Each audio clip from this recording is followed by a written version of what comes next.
Hi, welcome to the Green Liberty International Convention. Our convention today rises to the level of international event on account. We have speakers and guests from Canada and Australia. And as I mentioned earlier, Emmanuel works out of Japan. The purpose of our convention today is to consider the mission of Green Liberty and the possibilities for a liberation coalition and how we can build a movement. To be clear, Green Liberty's fundamental mission is to advance liberation from the plutocratic power structure by supporting and advancing a coalition and a movement. The reason a liberation project is necessary is because the ruling elites have failed to be responsible to the country and the world, but more significantly, the plutocracy, through its command of deep state, has committed state crimes against our democracy. Green Liberty is post-conspiracy theory, and that there is no wondering about what happened, but accept that state crimes are evident, especially in the fact of cover-ups, as we have seen in the case of the JFK and the 1960s assassinations, the 9/11 event, the COVID event, and all the forever wars from Afghanistan to Iraq to Yugoslavia to Libya, Syria, Ukraine, and now Gaza and Lebanon, and more in between. Eisenhower warned the country about the military-industrial complex, and now we today are responsible for responding by calling out the endemic corruption of society by the power elite that are advancing what David Hughes is calling omnivore by technocracy against the people. Green Liberty is a demand for accountability, transparency in government and corporate affairs, and protection for whistleblowers as fundamental to fighting corruption and instilling integrity in government.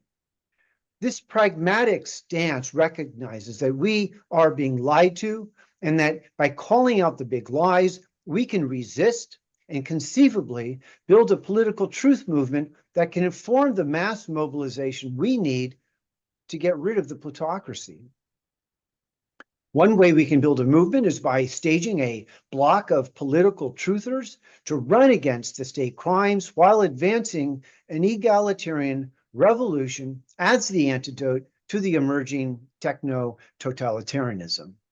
The prospect for a 2026 electoral bloc that uses the bully pulpit to speak truth to power is a topic I would like to discuss later in this convention. Finally, here in Oregon, Green Liberty is endeavoring to advance an Oregon Medical Freedom Coalition to protest the COVID mRNA technology. By advancing a protest project, Green Libertarians can grow our movement around an issue that has a strong following. So now, I pass the microphone to Emmanuel. He will speak. I'm going to let each of the other speakers make your own kind of introductions about yourself, your background, kind of why you're here at this Green Liberty Convention, and then please share your remarks. The order of events I'm suggesting, we'll have Emmanuel, Jeremy, John Spritzler, Anthony Hall, are from Canada, Gloria from Florida, and we will have guest remarks from Adam Baker in Australia. And closing our list of speakers will be Davi on the Human First Project. So now I turn to Emmanuel, please. Emmanuel, we'll put the spotlight on you. Thank you very much all for coming to our convention today. Chuck out. Thank you, Chuck. My name is Emmanuel Pastreich, and I work with Chuck and others on Green Liberty from early on, and also ran as independent and then in the Green Party for president under the Fear No Evil banner. And I'm honored to have the chance to address everyone today. I want to say, do not be concerned if the convention of Green Liberty is not crawling with Hollywood stars, is not animated by the phosphorescent personas of Oprah and Stevie Wonder, as was the Democratic Convention. Be thankful. We are not crawling with Israeli operatives or managed by IT hotshot CEOs. Do not regret that we do not have the layers of oil and coal billionaires or hedge fund cowboys like the Republican Convention. We are not stoking up racial conflicts for fun and profit or blaming immigrants for the devastation wrought by multinational corporations. Nor are we sad that the so-called independent and third-party candidates who cannot bring themselves to whisper a word about state crimes that have reduced our nation to ruins could not find time in their busy schedules to join us today.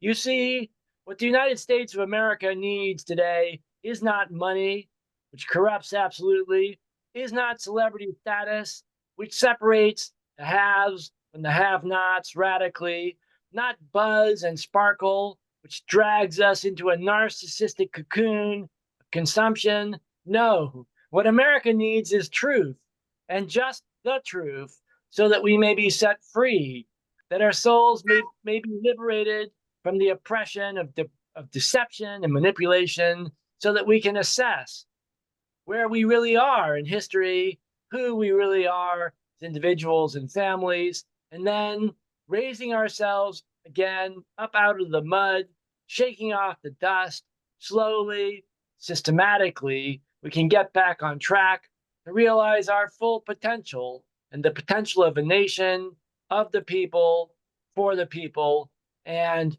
by the people.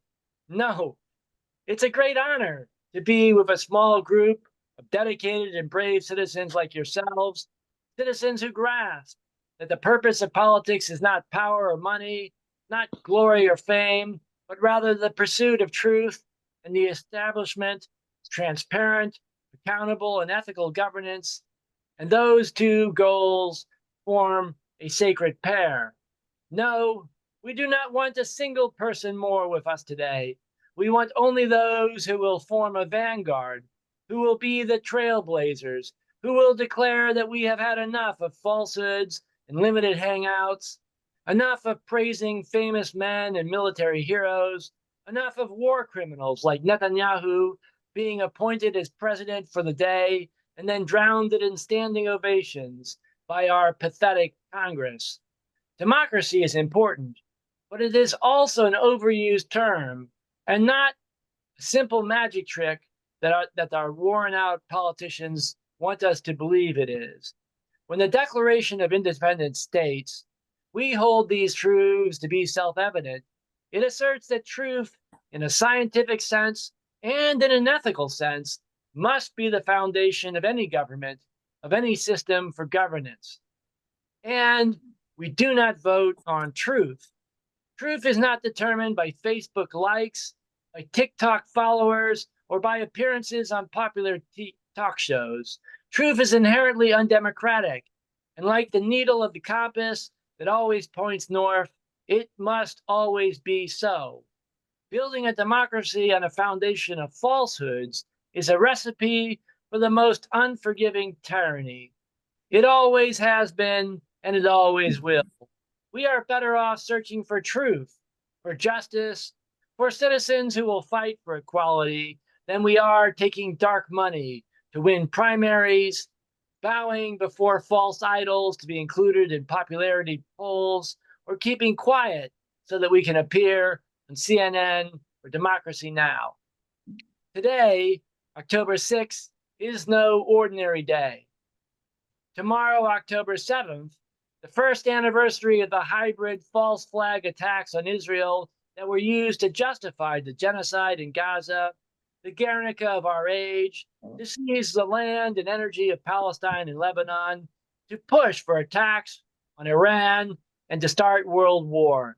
We also know that tomorrow could well be the date to the guys for earlier, and it seemed like they did catastrophic- private for only people who put their email. It's not complicated. You don't need a password, but you got to put your name in an email. Then We also know that tomorrow could well be the date of a catastrophic Israeli attack on Iran, perhaps including oil fields, nuclear plants, urban centers, military installations, and just about anything else that would create a crisis so enormous that the others would be dragged in. Russia, Turkey, and China may well be sucked in to defend Iran in spite of the horrific risks, and the United States and its G7 club of overfed puppies will probably be stuck to the Israeli tar baby to the bitter, bitter end. Green Liberty is the only political action committee registered with the federal government that is capable of taking on this out of control monster at this moment.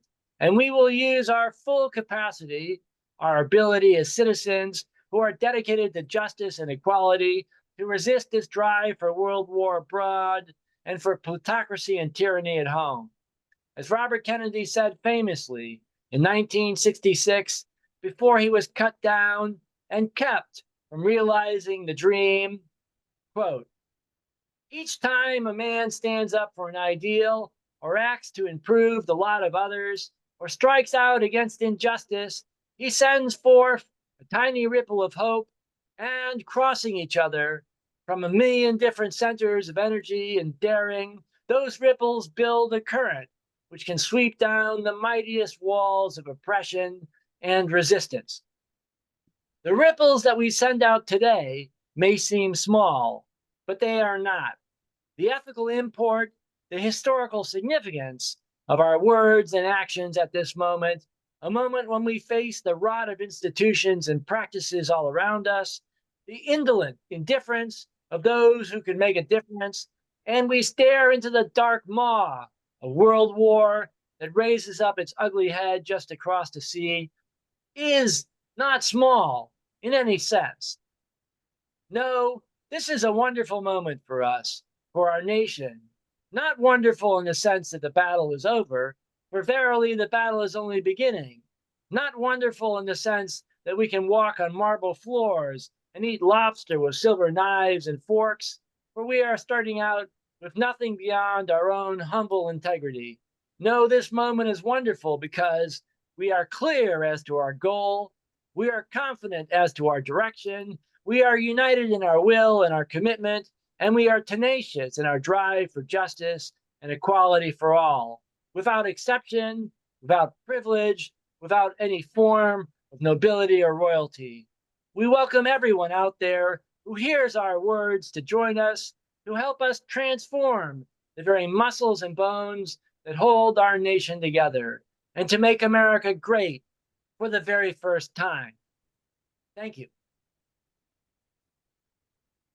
Thank you, Emmanuel. Let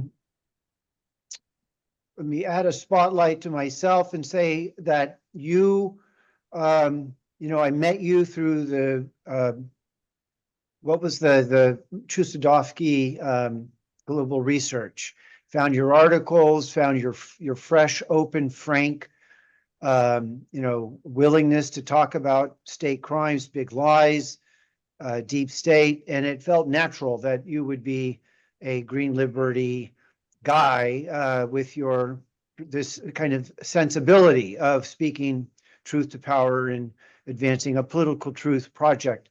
So thank you very much, Emmanuel. We are going to shift over to Jeremy, a powerhouse of journalism, professor of history, and activist. And let's get the spotlight on Jeremy. If Tom was helpful, he would do that. And Jeremy, we're asking now for you to share reflections on being here today at our Green Liberty Convention.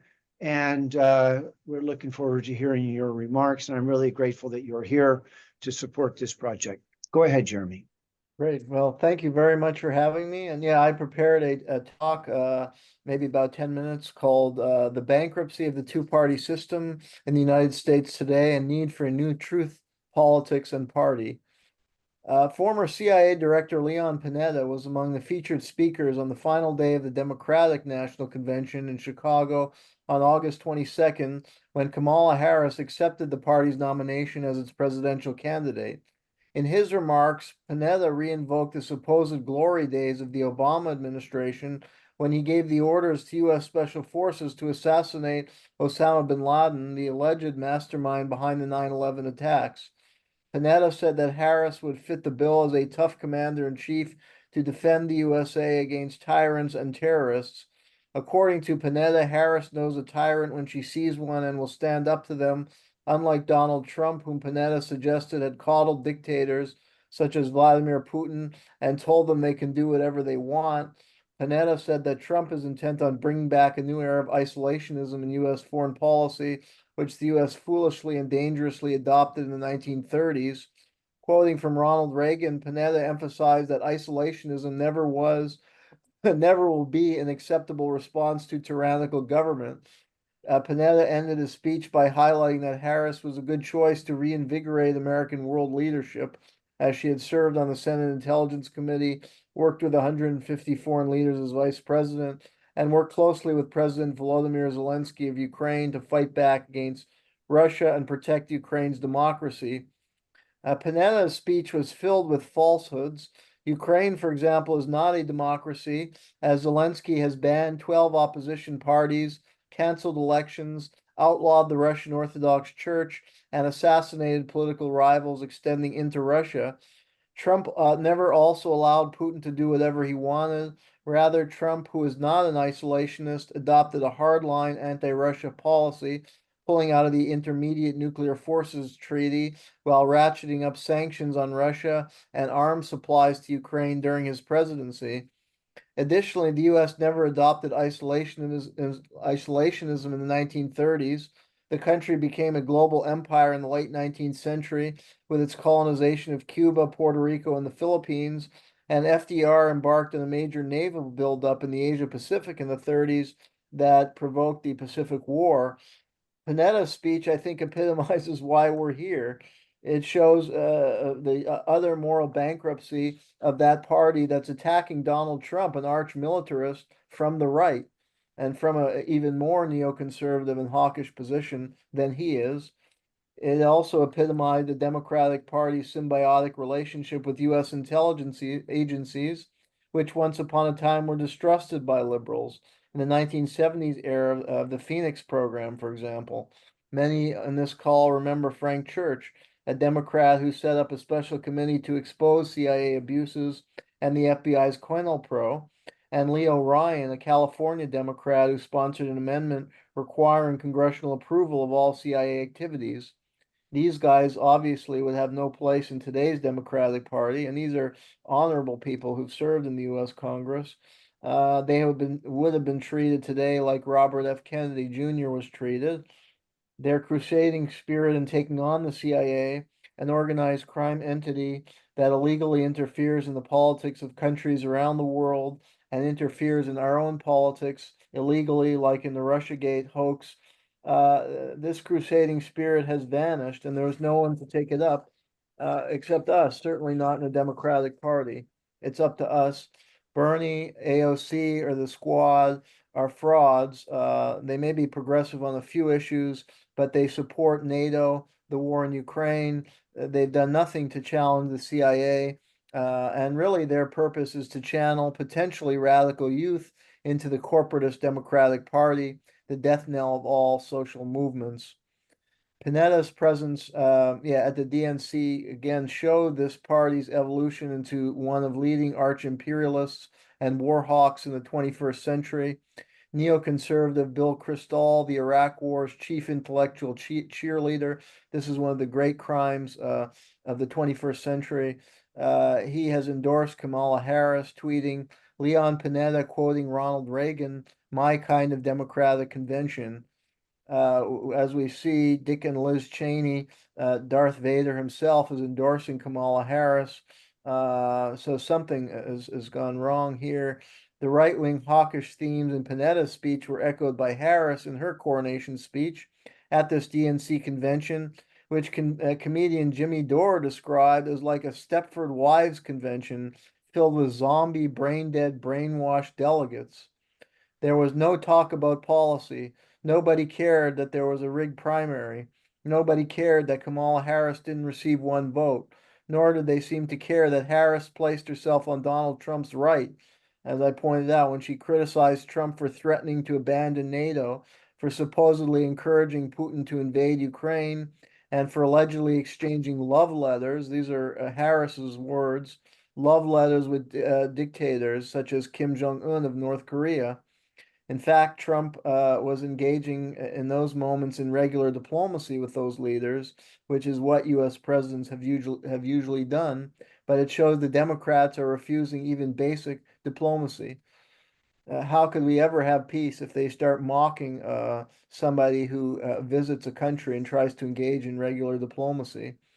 Harris is reportedly very close to Hillary the Hawk Clinton, the Democratic Party nominee in 2016, a blood-soaked woman whom Leon Panetta enthusiastically endorsed, and criminal who should have been put in jail a long time ago. An arch imperialist, Harris, so those two surely get along very well together.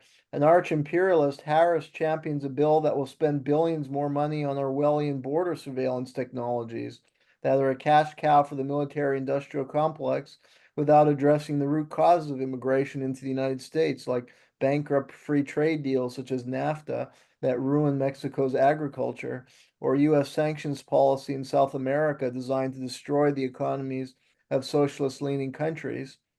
Harris was reported in the Washington Post to be unusually close to Filipino ruler Ferdinand Marcos Jr., son of one of the Cold War's worst dictators, who is now following in his dad's footsteps by jailing political opponents and serving as a regional proxy of the United States.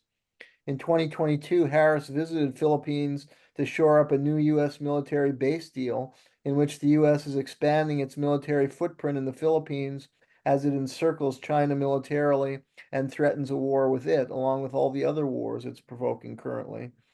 In her speech, Harris called for sustaining the U.S. military as the most lethal force in the world. Ironically, the week of the convention when she said that, the New Yorker magazine published images from the 2006 Haditha massacre in Iraq, where U.S. Marines slaughtered women and children. Putting two and two together, Harris is basically calling for more Haditha-type massacres, which will inevitably happen when U.S. military intervention is ratcheted up. Harris's choice of Tim Walz as a running mate is very dubious, as Walz lied about his military record to glorify combat, cowardly resigned from the military on the eve of the Iraq War, and then voted in Congress for war appropriations, supported all the wars, Syria, Libya, Ukraine, Israel, Gaza, as a congressman and governor. Walz's authoritarianism was evident in his support for harsh lockdown measures as governor of Minnesota, and even for a snitch line in which he urged people to turn in their neighbors who weren't wearing masks or were having gatherings in their home. Additionally, Walz has supported censorship to protect Americans against what he calls misinformation, which we know in this group is a code for investigations and analysis that contradict official U.S. government narratives, whether on COVID-19, Ukraine, or other issues. Harsh assessment of the Harris-Walz ticket in no way suggests that the GOP ticket is any better. The Trump ticket is an incipient fascist one with its scapegoating of immigrants and embrace of white supremacist Christian nationalism. In a December 2020 assessment of Trump's foreign policy, I emphasized Trump's support for gargantuan military budgets like Biden, creation of the U.S. Space Force, which is dangerously militarizing outer space, escalation of the U.S. drone war, support for U.S. regime change operations targeting socialist countries, and escalation of the war in Ukraine and new Cold War with Russia, despite having been attacked as a best friend of Russian leader Vladimir Putin. The Trump administration also escalated U.S. military provocations and economic warfare directed against China and adopted dangerously xenophobic rhetoric that included trying to blame China for the outbreak of COVID-19, which Trump called Kung Flu. J.D. Vance represents an important addition to this odious ticket as a Marine Corps veteran tied in with big tech billionaires who are interlinked with the CIA. Vance's main financial supporter, Peter Thiel, was an early investor in Facebook, the CIA's wet dream, and co-founded Palantir, a data analytics spy company whose main client for years was the CIA, as a huge profiteer off the war in Ukraine and is running intelligence operations there. Vance's ties to Thiel make clear that in spite of his folksy outward persona, cultivated in his best-selling memoir Hillbilly Elegy, Vance will support policies advancing the warfare and surveillance states, just like Walz, Harris, and Trump. Trump is a candidate of the 1% who, as president, cut corporate taxes and social programs and allowed billionaires like himself to more easily offshore their money. Most pay almost no taxes as it is, and also allow them to pollute the environment at will. Trump called Joe Biden a Trojan horse of socialism, which is ridiculous considering, among other things, Biden's close ties throughout his career to the DuPont Corporation and MBNA credit card company, which he did many generous favors for in his time in the U.S. Senate. And this reflects the idiocy of U.S. political discourse today. As president, Biden failed to follow through on promises for a $15 minimum wage or to ease student debt, and despite pretenses of being pro-union, supported Canadian Prime Minister Justin Trudeau's harsh suppression of a railway workers' strike in Canada. Additionally, Biden raised the military budget to close to $1 trillion and invested in rebuilding dormant U.S. military bases in the Asia-Pacific islands as part of the military encirclement of China, at a time he was supplying copious weapons to Israel to pulverize Gaza and long-range missiles to Ukraine so it could attack inside Russia. Some socialist, that is. Eugene V. Debs, the American Socialist Party leader in the early 1900s, is surely rolling in his grave to hear Biden being called this. It is clear that we need a new political party. From my survey of the absolutely horrendous situation and discourse we have, we clearly need a new political party in the United States today. The existing third parties are dismal failures, and I could spend more time on that, but I won't waste my breath on that. We need a new party that will mobilize people against the warfare and surveillance states and against government corporate tyranny. A party that favors liberty, truth, and social justice and fights for these principles. Historically, third parties have made a difference in U.S. politics when times were bad. For example, in the Gilded Age, in the late 19th century, you had a situation similar today in the sense that the political system was rigged in favor of what people were then calling the 2%, and corruption prevailed. Living conditions for the majority of the population were very bad at this time. Congress refused to pass laws to protect basic workers' rights, and there were no minimum wage or worker compensation laws then in place, or even an income tax. People in that era got together and formed new parties, as we're doing today. And in that time, the successful parties were the People's Party and the Socialist Party that helped advance progressive changes in the 20th century. The People's Party drew on the inspiration of Thomas Jefferson and sought to initiate new laws that could protect small farmers from usurious loans meted out by Wall Street banks, and to help save their farms from foreclosure. They advocated a progressive income tax and government investment in infrastructure and healthcare and public education in rural areas. The socialists advocated for nationalized industry and wealth redistribution along with worker protection. Both parties got people elected into office at the local, state, and even national level. The head of the People's Party, William Jennings Bryan, was even recruited into the Democratic Party and became the party's nominee for president in 1896, and later was appointed as Secretary of State. In that position, he supported a U.S. neutrality policy in World War I. Because of that, he was pushed out in favor of Robert Lansing, John Foster and Allen Dulles' uncle, known as Mr. Wall Street, who supported issuance of a loan by J.P. Morgan to Britain and France that set the groundwork for U.S. entry into World War I that Bryan was trying to block. And that would have saved 100,000 American lives and probably ended the war earlier. It never would have resulted in the rise of Adolf Hitler if William Jennings Bryan had been allowed to enact his policies. In the late 19th and early 20th centuries, before the first and second Red Scares destroyed the American left, the People's Party and Socialist Party were successful in disseminating their ideas in newspapers that helped educate people about the corruption of the existing political economic system and failings of capitalism, and helped to advance their vision for social change. The socialists were especially effective in Bible Belt states like Oklahoma because they drew on Christian principles in supporting social justice and forged connection with Christian churches and religious figures in the state. Kate Richards O'Hare was a Kansas farm girl who was a stalwart in the socialist movement in the early 20th century and spent several years in prison for opposing U.S. intervention in World War I. She provided a very positive assessment of the socialist movement in her memoirs, writing that it was well worth the while. The party served a valuable purpose in American life. We took light into dark places. We became the nation's conscious and prodded lawmakers into tardy action on many social problems. We were in the vanguard of all movements for social betterment and decent human relations. We were educators, the voices crying in the wilderness for a quarter of a century, and we left our mark on America. The same, I think, could be true of the Green Liberty PAC, which can and will leave its mark on America. As we grow, we can help educate people about political corruption and manipulation of public opinion by the 1 or 2%. We can shine light on dark places. We will be the nation's conscious and proud lawmakers to enact needed reforms and be at the vanguard of necessary movements for social change in the United States. First and foremost is our commitment to truth. We are unafraid to challenge false government narratives and lying propaganda, whether about COVID, Ukraine, 9/11, or a host of other issues. We will work to educate people and build our movement that demands greater transparency in government, an end to the military-industrial complex and warfare state, and an action of laws that force the wealthy to pay their fair share in taxes.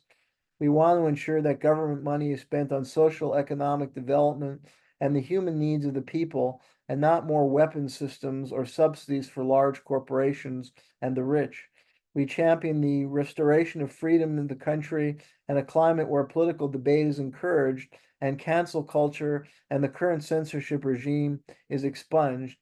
Furthermore, we want to set up a truth commission to hold criminal government officials accountable for their massive crimes, including overseeing false flag terrorist operations on American soil, the 1995 Oklahoma City bombing, 1993 World Trade Center attack, 9/11 Boston Marathon bombing, that have killed innocent Americans and been used as a pretext to create a police state and wage murderous wars abroad. The U.S. governing elite has sustained its rule by creating a constant set of crises and manufacturing artificial disasters. This is part of a strategy of tension designed to suspend rational judgment among the population and get people to support terrible policies and sign away their liberties. Part of this is to also, their goal is to foment divisions in society. Green Liberty PAC is attuned to the machination of this governing elite, and we want to raise awareness among the population about how they govern, how they manipulate the public, and we want to build a movement in opposition to it. Please join us and spread the word. Thank you.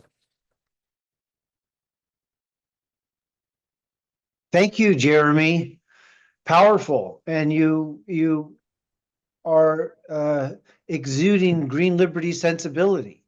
We see these crimes and you got to say something. And I think part of what this work means is normalizing talking about what are taboo topics. You're not supposed to talk about this stuff at cocktail parties because you'll ruin the event. But here in our political movement, we're not a cocktail party. We're talking real stuff. So get ready, America. So thank you very much, Jeremy. We're going to remove the spotlight from you. And our next guest I have lined up, I believe, we're going to go to John Spritzler. Now, John, please, I muted you and I hope you can unmute. John, are you available for us to have you share? Can you hear me now? Yes, we do hear you. Let's get the spotlight beautiful. Okay. Thank you very much, Tom. And I'm going to remove this from myself. John, you have the floor, as it were. Please share. Well, thank you, Chuck. So I guess I have to put down my cocktail because you said this is not a cocktail party. So give me a second to. But you're with comrades, so you get to share. Yeah. Okay. So, my name is John Spritzler. I live in Boston, Massachusetts. I'm 77 years old. I'm a retired biostatistician, and I'm an advocate of egalitarian revolution. First, I wish to affirm that I am in solidarity with the idea of a liberation coalition, and that I thank Chuck Fall for helping to build it and for inviting me to speak at this Green Liberation National PAC convention today. My talk is about defeating the ruling class's divide and rule strategy. So my key articles for this talk are posted on my website. The red text is a link at the top of it, and I posted the website onto the chat. So it's there if you want to look at it. The egalitarian revolutionary strategy for defeating the ruling plutocracy's divide and rule strategy is to expose it, expose what it is and how it works and the lies and censorship it uses, and then respectfully and persuasively refute the lies and express the key facts and views that it censors. Here is what the ruling class divide and rule strategy is. The ruling plutocracy stays in power by making the have-nots believe that it is impossible to remove it from power, by instilling hopelessness, making people believe that what they would love to do to remove the rich from power is impossible, so it's foolish to even try. How does the plutocracy do this? It censors the fact, yes, it is a fact, that most people would love to remove the rich from power, to have real, not fake democracy with no rich and no poor. This makes people feel all alone in having this egalitarian revolutionary aspiration, and this makes them feel powerless. It paralyzes concrete revolutionary organizing, which only happens when people feel hopeful that it can work. The plutocracy makes have-nots believe that lots of other have-nots Okay, are there. I'm there. Maybe they don't think I am. Hopefully they'll see me. I think it checks in something. Oh, wait a minute. The plutocracy makes have-nots believe that lots of other have-nots are their enemy, that they're evil, bigoted, dangerously stupid, and thus impossible to ally with or to have solidarity with. The plutocracy creates a public discourse of frameworks regarding social issues that censor key facts and views that would be the basis for unity of 80% of the population. Frameworks that give people only two bad sides to take, each side viewing the other as beyond the pale evil or dangerously stupid. Here are some examples. Race. The plutocracy censors the key idea of working class solidarity, which is, among have-nots, an injury to one is an injury to all. It censors that the purpose of the injury to some, be it a particular race or nationality or gender, so forth, it censors that the injury to some is for the purpose of destroying the solidarity of all the have-nots. The non-injured have-nots also are harmed, not benefited by the injury to some.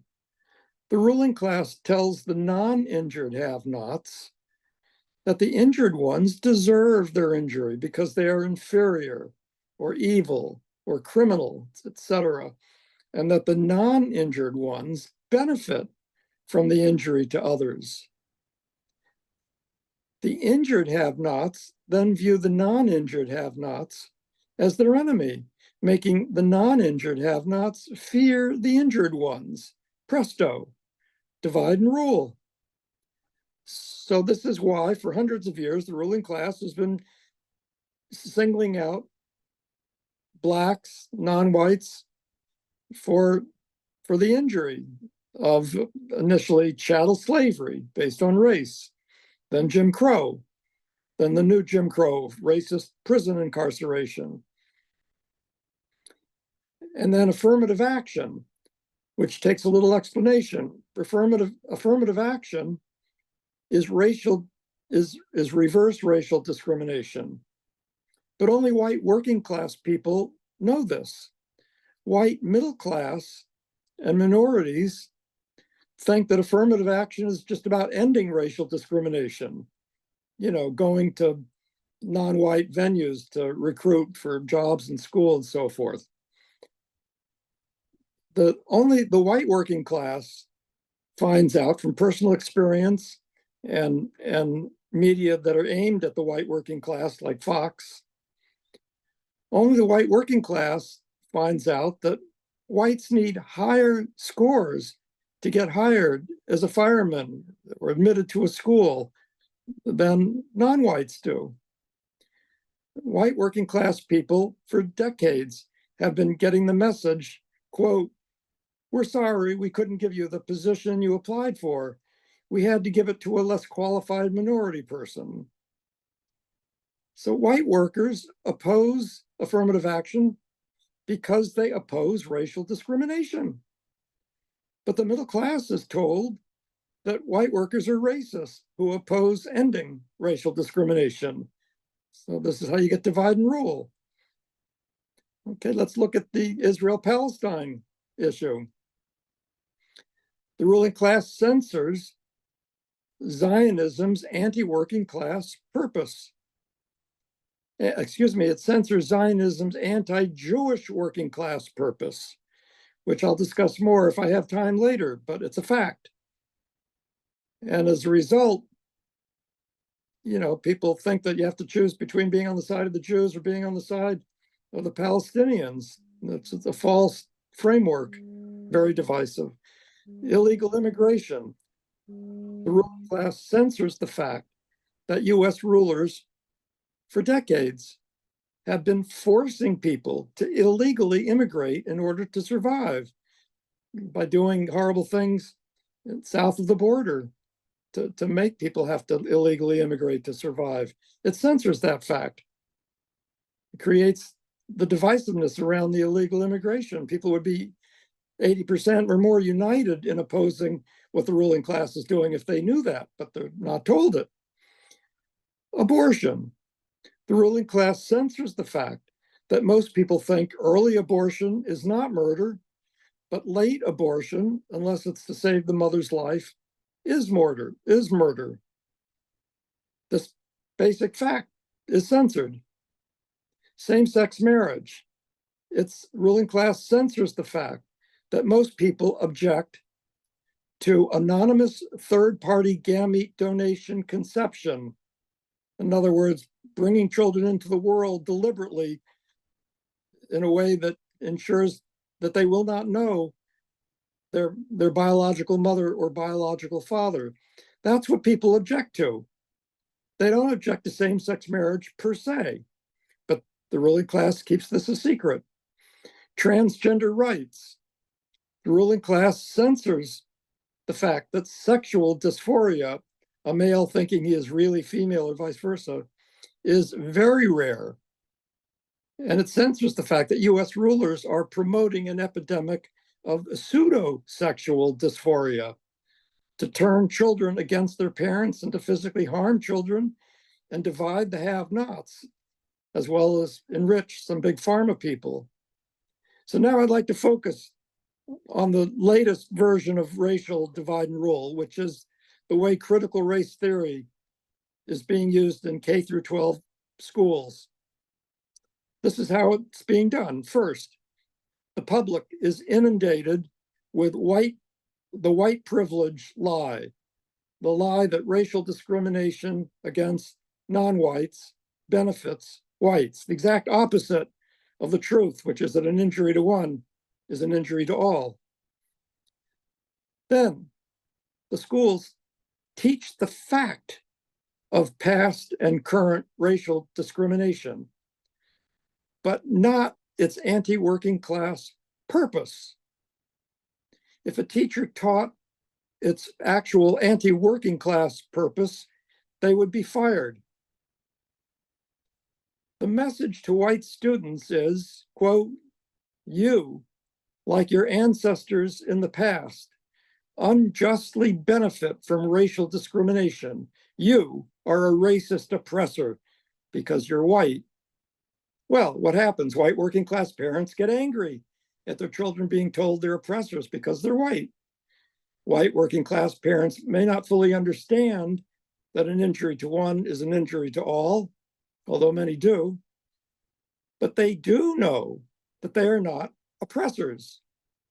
White working class parents do not object to the teaching of the fact of racial discrimination, but only to the teaching of it without also teaching its anti-working class purpose, and hence implying that it benefits white working class people. These white working class parents are accused of being racist by the liberal media. They're accused of being racist just because they're angry at the teaching of the fact of racial discrimination, supposedly. Blacks are made to view the white working class parents as racist. Presto, divide and rule. We need to expose what is going on with these divide and rule schemes. The left doesn't do that. The left just takes the pro-CRT, critical race theory side, and accuses people opposed to it of being racist. And likewise, the left does the same thing for these other issues. It takes one of the sides in the false narrative and opposes the other side without exposing the falseness of the complete framework narrative. Okay, now I'd like to talk about another very divisive issue today, which is the Israel-Palestine issue. The ruling class, by censoring the anti-Jewish working class purpose of Zionist oppression of Palestinians,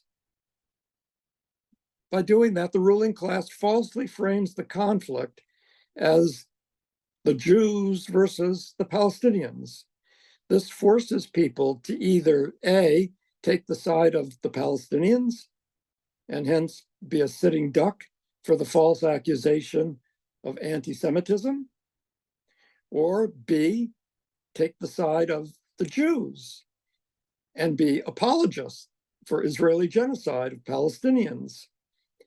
The intended result is that Americans are extremely divided against each other on this issue today. Friendships are ending. Fights are breaking out. Presto, divide and rule. Here now is the censored truth in detail. And note that the anti-Zionism organizations also censor this truth because they are funded by big money. Here's the truth we never hear about Israel and Palestine. The Israeli government violence against Palestinians is for the purpose of oppressing ordinary Israeli Jews. Israeli violence against Palestinians is designed to make the Palestinians hate Israel and thus be a boogeyman enemy that the billionaire rulers of Israel pretend to protect Israeli Jews from, and thereby control and severely economically oppress and get rich off of the Israeli Jewish working class. The Zionist leaders from the outset have had an anti-Jewish working class goal. During the Holocaust, they betrayed ordinary Jews by opposing efforts to rescue them from the Nazis, because those rescue efforts did not advance the goal of creating the Jewish state they wanted more than saving Jewish lives. Israel, for decades, has funded Hamas and worked to keep it in power, still today, to make the boogeyman enemy maximally frightening. If one wants to be on the side of ordinary Jews instead of billionaire Jews, then one should oppose the Jewish state idea, just as one would oppose the idea of a white state if one is on the side of ordinary and not billionaire white people. And Hamas is also controlled by billionaires, and it oppresses ordinary Palestinians in Gaza. Hamas got votes, not because Palestinians want an Islamic theocracy, but because Hamas was less corrupt than the alternative Palestine Authority and pretended to be fighting Israel militarily. All of these statements about Israel and Palestine that you maybe have never even heard before, I prove in in great detail with mainline sources, often Israeli sources, in the articles that I've linked in my website with a red text that you can find at the top of my website, and the website link is in the chat that I posted at the beginning of this Zoom call, pdrboston.org. So in conclusion, when the have-nots know that they are the vast majority in wanting an egalitarian revolution, then they will be able to make it happen despite the 82nd Airborne Division. And my website also discusses why this is true. Thank you.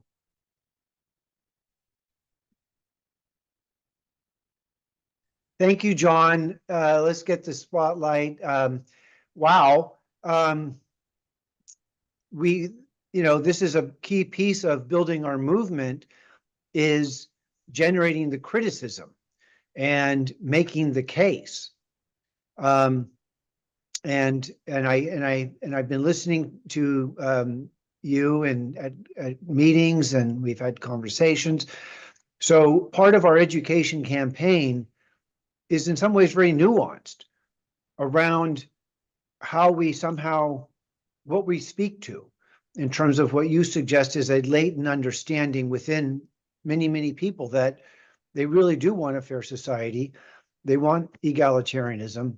They don't want the plutocracy to be a ruling power structure.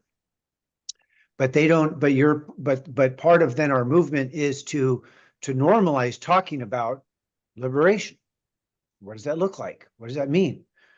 Why is it necessary? So you're putting us on that path, John. I appreciate your work very, very much. Thank you. Okay, so let's next in line. I think we're going to let's go to Anthony Hall from Canada, and then Gloria will come next, and then I believe it's Davi. And so let's go to Anthony. I'm going to take the spotlight off of John, and let's get it onto Anthony Hall, and I need help with that.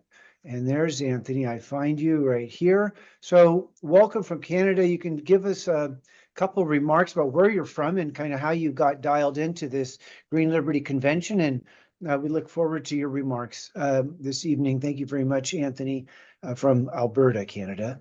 I believe I'm correct on that. Yes, I can see Montana out that window, Chief Mountain. This is about 30 or 40 miles north of the Alberta-Montana border. It's in the eastern slopes of the Rocky Mountains. I moved here in 1990. I grew up in Toronto, Canada. I did from nursery school to PhD at the University of Toronto in Toronto, obviously. So I moved up to Sudbury to start teaching in Native Studies, as they called it, with a PhD, or hadn't yet achieved that at that stage. But the idea of education directed largely at Native people, but not only at Native people, I enjoyed this a great deal, and I was invited to come out here to Lethbridge to the Department of Native American Studies. And I came into the business, the discipline, if you could call it that, which is kind of a academic wing of a political movement, Native people. I came in at a time when Canada was moving its constitution from Great Britain and sort of domesticating its constitution. And I guess you could call this the decolonization movement, although nobody at the time in Canada thought of it that way. But I certainly did. And it was a very hot topic. It became a very hot topic in the media, for instance, to consider this process of moving the jurisdiction from the mother country, the British Imperial Core, where the sovereign is, to the former colony, and now taking over sort of independence. That was the general idea. But what about the Native people, and what about all the promises made to the Native people? So that was sort of the métier. I started to, to obviously take an interest in the Western Hemisphere, then the world, start to realize this indigenous peoples in encounter with newcomers, with colonial expansion, with economic development, with different military frontiers and all of this. This was a big global theme. I could look at it as a global theme. So I started something called globalization studies. And here I am. This globalization studies took me into a particular interest on 9/11. And I'm going to be talking about books, a 2-volume series called The Bowl with One Spoon. And I rewrote big books. It was a 15-year project. It was published by McGill Queen's University Press. And I actually went through the 2nd volume when I became aware that 9/11 wasn't as it appeared, that it was, a manipulation to demonize, to poison minds against Muslims, terrorists, if you like. And it became a kind of exciting topic to me. And I started to connect it to the Indian Wars. And think that the global war on terror was sort of an extension of the Indian Wars, emphasizing the theme of savagery and civilization, which increasingly I could see this continuity. Norman Finkelstein wrote about the Cherokee and Palestinians, this continuity with what was going on in Israel. And of course, the Palestinians seem to encompass this experience of being at the receiving end of colonialism. They faced it in a very compressed time frame, 1948. Of course, it didn't just start there, but in the current round of controversies, 1948 to present takes on this a deep meaning. As this was unfolding, I started to write a lot, starting with the constitutional matters to do with Native people. In like the Globe and Mail and the Toronto Star, there was a real hunger for understanding on these themes.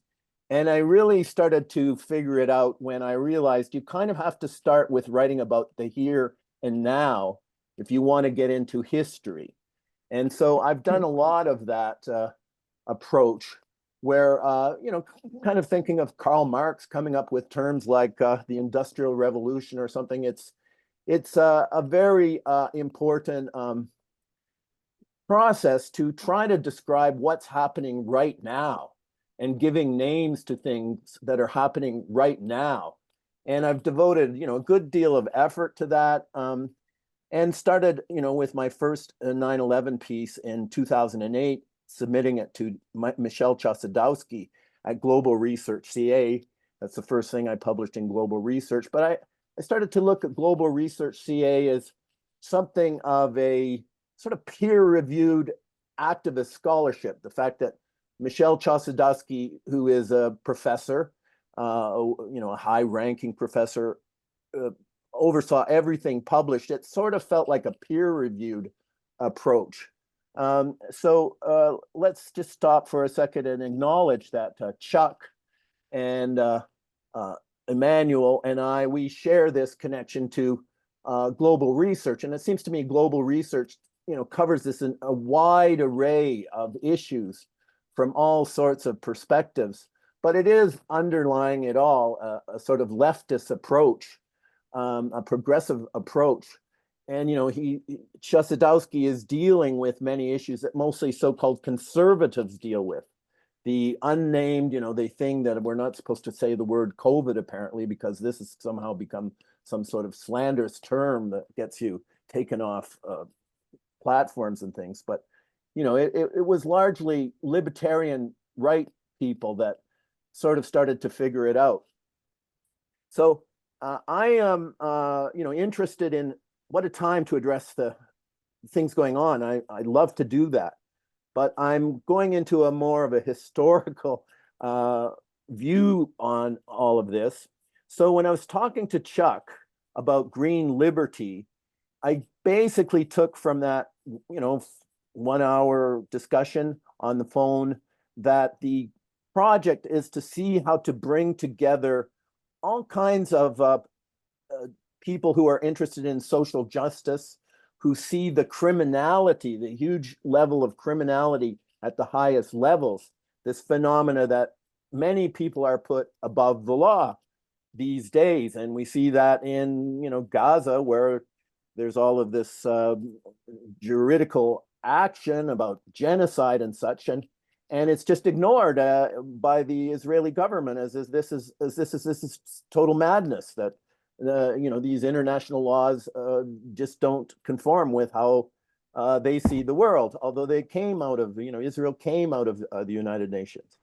So this need to look at the world in a critical sense, to get down to the essence of it, like private property, seemed to me to be a very big topic in Native American studies. I mean, the whole emphasis of these Indians, these Native people, they have this collectivist view. They share the land. They don't see, when you get a buffalo, you don't sell it by the pound, and there's a collective interest. And so the thrust of a civilizing process would be to teach Indian people the benefits of private property and to become, investors and civilized people who could be trusted to, pay their taxes and become freehold land, free tenured landholders. And so this caused me to think, this theme of the privatization of the Western Hemisphere, starting in 1492, this aspect of globalization. How would you describe the process of,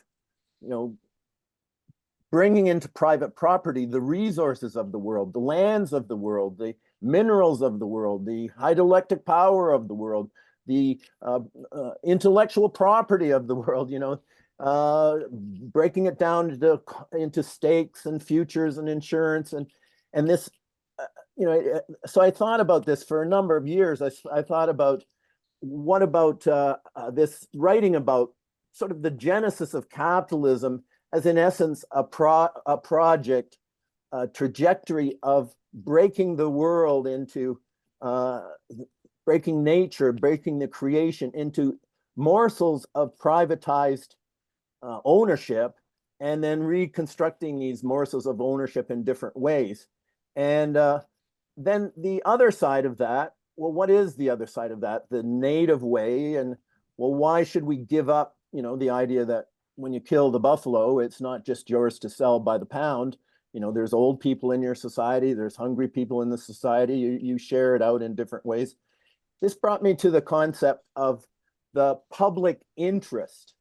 And I thought, for Chuck's sake and Green Liberty's sake, this idea of looking at the public interest, or as a sort of adjunct, the public service. This is something that we could focus on, and whether you're left, right, we're trying to get people out of their silos. That this is it seems like a maybe boring subject at first, but if you think about it more deeply, it's a very challenging idea. How would we get education that would bring people back to the idea that we need to regulate for food safety, we need to regulate for clean water, we need to do regulation in the public interest. And of course, all these regulatory bodies have been taken over by the companies they're supposed to regulate. In recent times, we have privatization, neoliberalism, contracting out government services, all this idea that privatization is the way to go. So these two volumes, the title for them is The Bowl with One Spoon. And I was thinking about public service. I had particularly in mind the CBC, which used to be a wonderful organization, obviously not like the American television and radio that I saw. They have a bit of public broadcasting in the United States, but nothing like in Canada. And the BBC used to be quite charming. So this idea of using the metaphor of the bowl with one spoon as a metaphor for like public service and public interest, this became enticing to me. And this symbol of shared hunting territory among Native people. So this, you know, I read about wampum belts and the way Indian people in their own treaties among themselves signified various concepts. One of the concepts was your group and my group, we're going to share this hunting territory. So we're going to put on the belt an image of a bowl with one spoon, which signifies, you know, using this one spoon to share the resources of this area, not with everybody, just with these two particular groups, and that would be enforced in some way. So that basically, I guess, is pretty much going to the extent of my time. I'm very fascinated by the need to do a investigation on 9/11. And as I say, I rewrote the second volume of my Bowl with One Spoon series. It's called Earth into Property. I rewrote it with the idea of giving the global war on terror kind of a history, you know, back into the Indian frontier and the Western expansion of the United States and this kind of thing. And of course, the frauds that happened with respect to the COV, SARS-1, SARS-2, the whole scandal with the jabs, with the injections, the sickness that was made to reign, the depopulation, the questions of how this was done, how, you know, who paid for it, what happened to the money system, how this is connected to a much larger objective having to do with, you know, banks and military and basically a war on humanity and a depopulation agenda. We need research into these kinds of things. What about the genocide of this depopulation scheme? There's Netanyahu. He emerges from, you know, takes off his white coat with Albert Bourla. They're doing research into COVID, and he goes out into the battlefield and takes on another kind of genocide. So a closing remark. Yeah. So Anyway, that's where I'm at. Yeah. I hope I didn't go on longer than the others. Well, I think we're not doing that great in keeping the time. Well, So we didn't set strict time. We Yeah. we set a 10-minute kind of ballpark. Yeah. But what darn it, I had to be. thank you. Yeah. Let's Yeah. observe. Let's leave it there. Okay, so the evocation and the invocation of Native American tradition, the notion of common shared spaces, is appropriate and to the point for what an egalitarian society is going to be looking like, and we can appeal to the Native traditions of common ownership and shared hunting and all of that. The 7 principles, 7 generation thinking is built into the Green Party kind of project, you know, and you're touching on that. So Anthony, thanks for the affirmation, for Green Liberty, for building Big Tent, for finding these themes that we can build our movement on. And I think appealing to Native American tradition, there's something there that we need to be exploring further. And I appreciate your input on that. Thanks for inviting me. Yes, thanks for being here. So let's go, Gloria, Green Renaissance. Let's get the spotlight on Gloria, and then David, be ready. You'll be, I think, wrapping us up here. And, you know, Gloria is my comrade from, you know, in this movement, in this resistance project. So Gloria, you know, please share reflections and insights. I think you're talking on global peace and what's possible and what we're up against. Go for it, Gloria. Hi, I'm Gloria Guillot, and right now I'm in New York and in Florida. And my group is Green Renaissance Sovereign Rights Movement, and we kind of consider ourselves the sister group And I guess we're considered the sister group to Green Liberation. And many of our members were part of Green Liberty. And I guess we were co-founded by many members of Green Liberty also. So, you know, we kind of consider them our brothers. And Green Liberty is more involved, I guess, in action. And Green Renaissance is, I guess, more involved in theory. So we are kind of the policy wonks or the think tank behind what goes on. So with that in mind, Chuck wanted me to talk about concepts of liberation and state crimes, and I'll kind of weave that in. I just want to say, we are right now, and this is extremely serious, and it really goes over people's heads, and it's kind of shocking to me. We're on the brink of nuclear war in two areas, in Eurasia and also in the Mideast. And,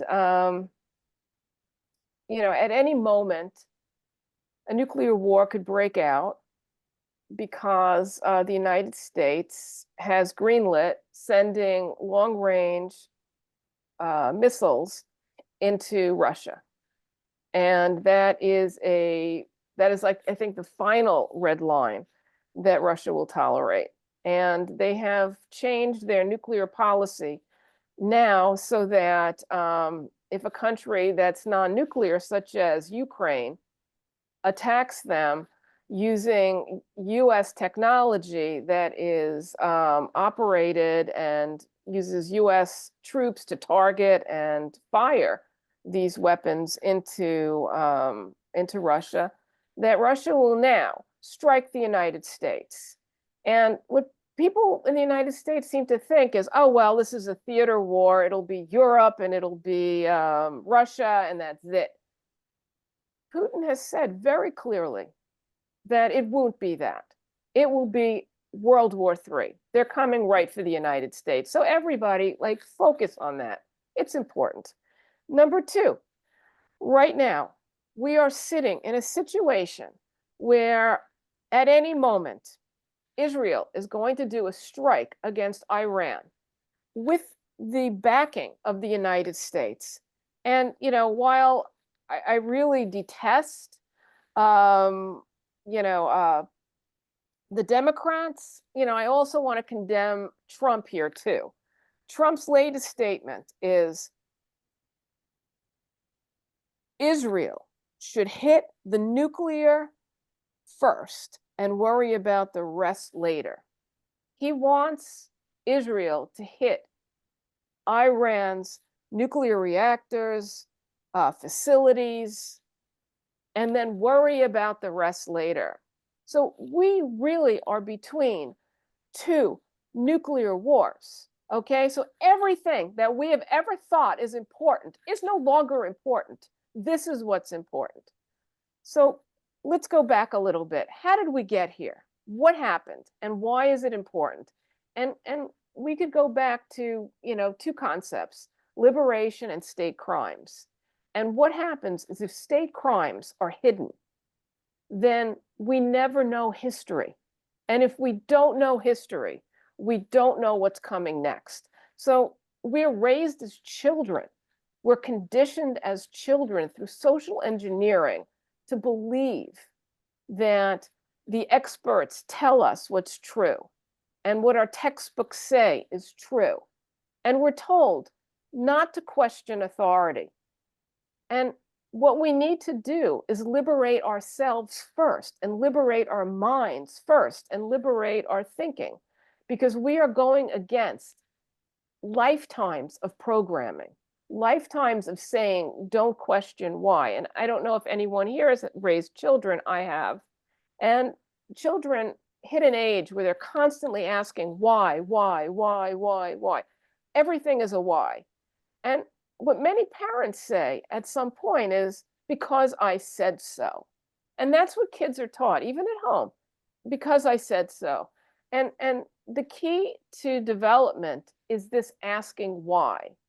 And we need to resurrect that in ourselves. And we need to help others to question why and to question authority and to use their own judgment. And this is going against lifetimes of propaganda and a concept that I really want everyone to focus on called social engineering and conditioning. And this affects how we think about culture, how we think about politics, how we think about relationships, how we think about our own identities, and our concept of religion. And just even in the Catholic Church, which I had studied, I wrote an article on the Catholic Church, and there's two separate camps in the Catholic Church. There's the Opus Dei camp, and then there's a Liberation Theology camp, and they're fighting. And the Opus Dei camp is saying if people are wealthy, it's because of God's will, and if people are poor, it's because of God's will. And Liberation Theology is saying to hell with that. If you're poor, it's because you've been taken advantage of by evil and you've been oppressed. So, there's a real need to, even in a religion, there's this social engineering. So we have to always be very conscious, and we have to look at all situations using critical analysis, which is basically very simple. It's who won, who lost. And we need to look at things that way. It's kind of like follow the money. It's also who won and who lost and why. So if we do that, we've got a chance. The other thing that we're exposed to constantly is predictive programming. And I think a great example of that is the movie Contagion, where we saw this movie Contagion, and then all of a sudden we're learning these terms, social distancing and stop the spread and all this stuff. So when it actually happens, it's already part of our mind. And we have to understand that humans are think in terms of pattern recognition. So when we see things and we've heard them before and they're familiar, we're more likely to believe them. So we are being socially conditioned through repetition. We're being socially conditioned through predictive programming. So we really have to, kind of put a halt on this. And the other thing that, really kind of blew my mind when I started studying it was Tavistock and social engineering in London. And, I had a rock band and, I've always loved rock and roll, but, I started thinking about my own life and all the influences. And out of Tavistock, out of the CIA, out of social engineering came sex, drugs, and rock and roll. And the whole idea of this, I think, was really talked about a bit by John Spritzler, is to this idea of separating us from our family, separating us from our husbands, our wives, separating us from our children, separating us from intergenerational families, separating the nuclear family. This whole concept is if we're all separate, if we're all on our own, if we're all isolated, we are so much easier to be socially engineered. We are so much easier to oppress.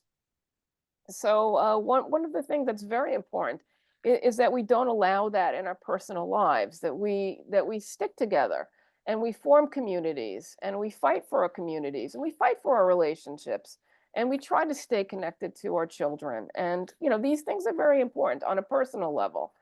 The other thing I wanted to talk very much about, which Jeremy spoke about, and I think also Emmanuel spoke about, was this whole concept of false flags and black flags and how we are manipulated through these events.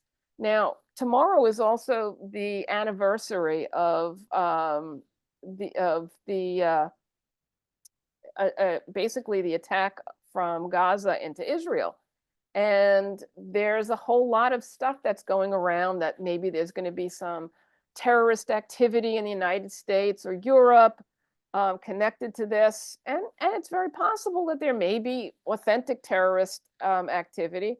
But a lot of us in this group know about the let it happens. And we here, I think, are all pretty much of the same belief that October 7th last year was a let it happen.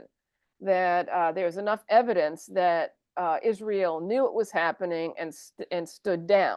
The same way they stood down for Pearl Harbor, the same way they either made it happen with 9/11 or stood down for it. But the whole idea that, terrorists learn to fly planes using flight sim, really doesn't go over very well here in our group. It just doesn't make sense.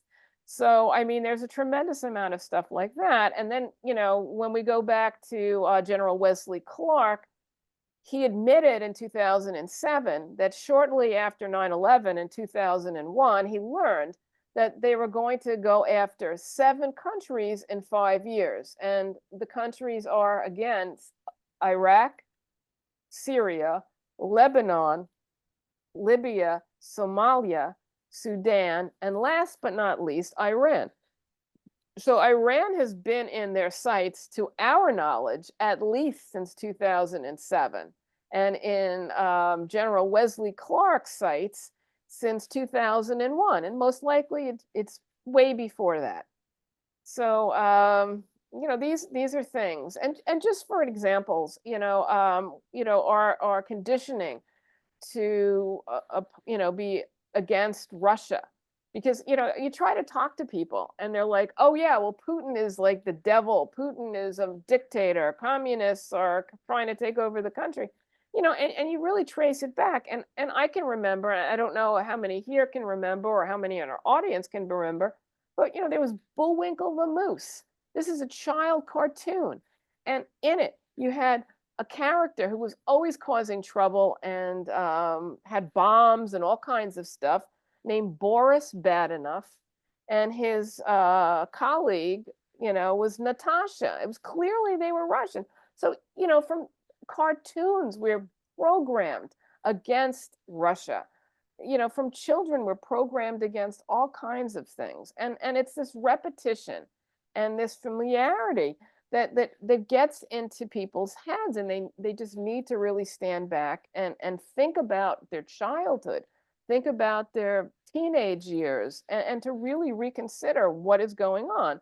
Another thing that we hear very much from, especially the Republicans and the right, is how bad the communists are and how bad the socialists are, and they have no clue what they're saying.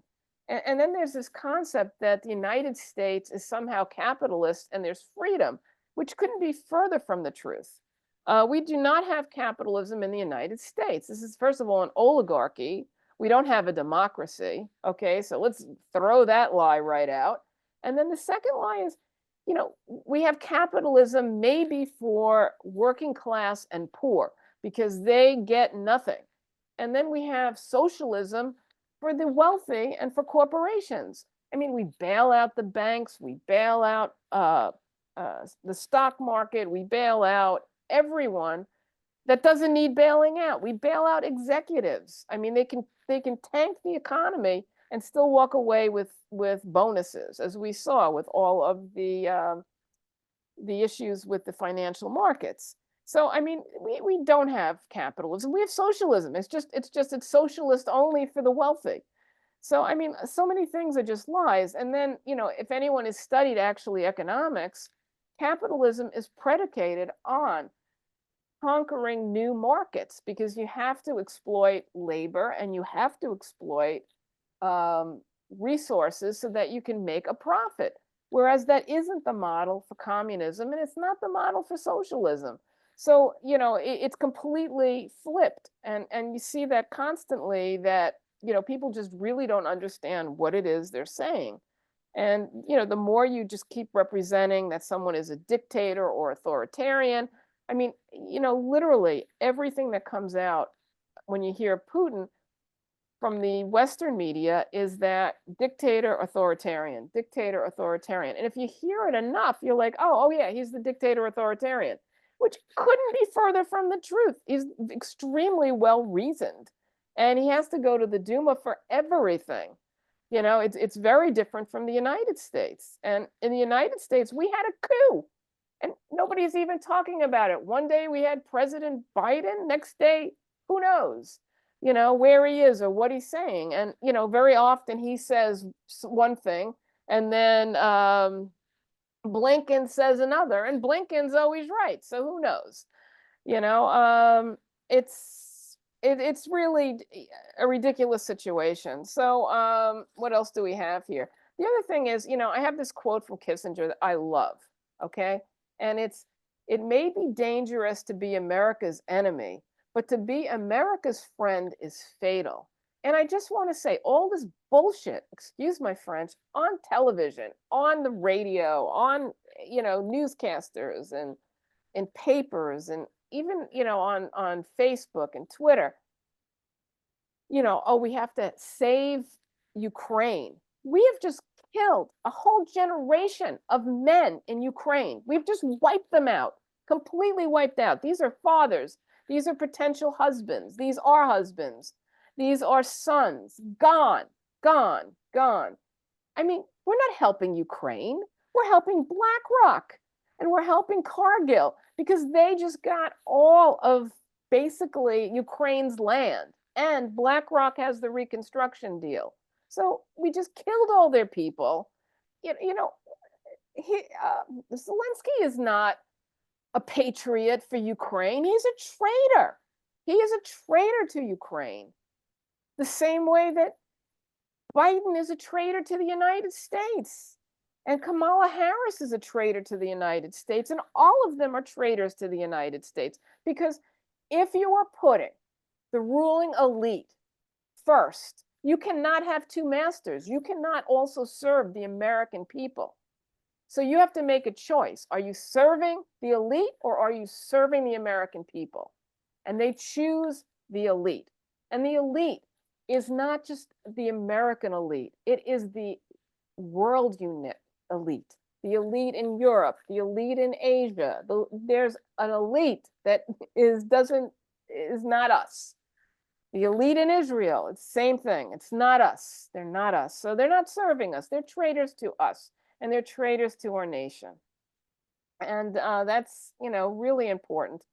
And what else did I want to say? Okay, the other thing I wanted to say is, and I want to send this to everyone out there who is in the CIA or who is in the government and who thinks that because they're a servant of the CIA or they're a servant of the US government, that they're somehow safe.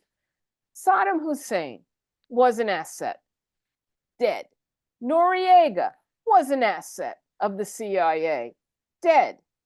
William Casey, was the head of the CIA.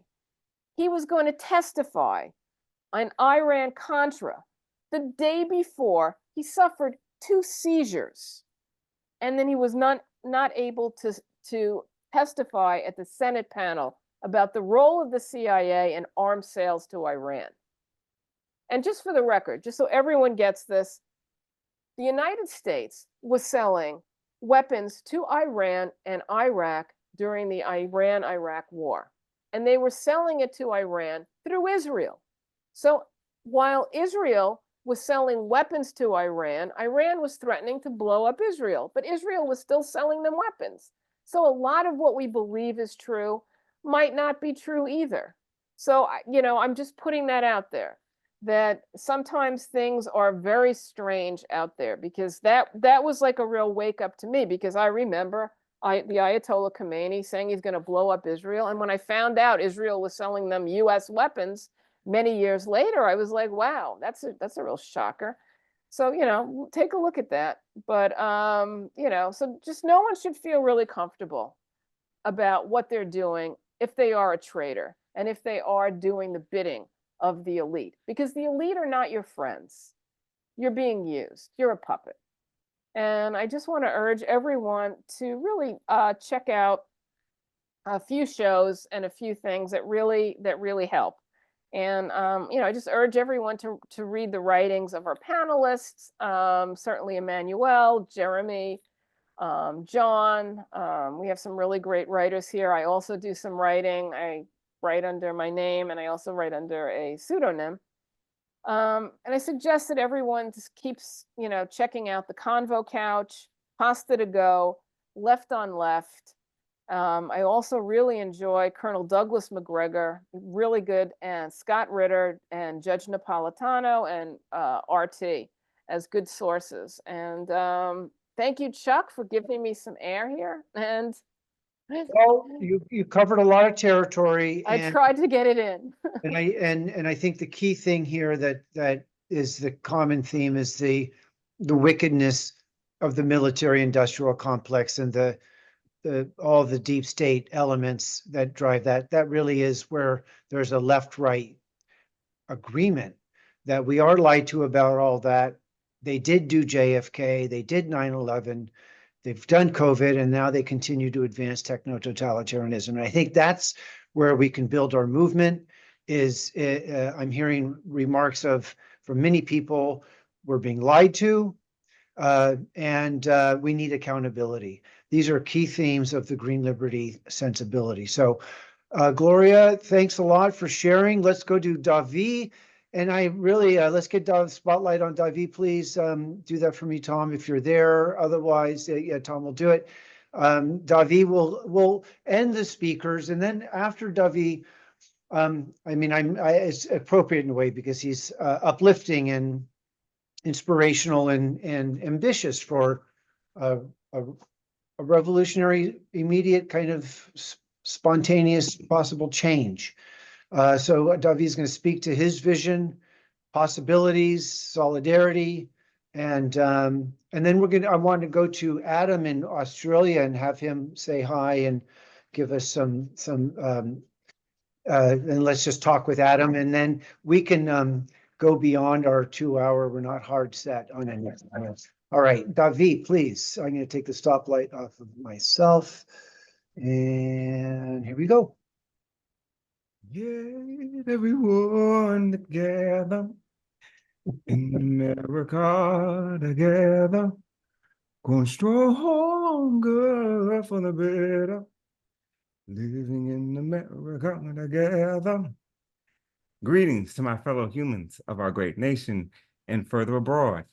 I've just shared with you America Together, a new national anthem that I'm submitting to the American public in addition to my presidential candidacy. I am Davi, artist, tech founder, 2021 candidate for mayor of New York City, and arbiter of Earth. In New York City 2020, I vow to ensure the sacred protection, harmony, and natural evolution of humanity and Earth. I'm running to earn your vote in 2024 as President of America and leader of the free world. My website is bydavi.com.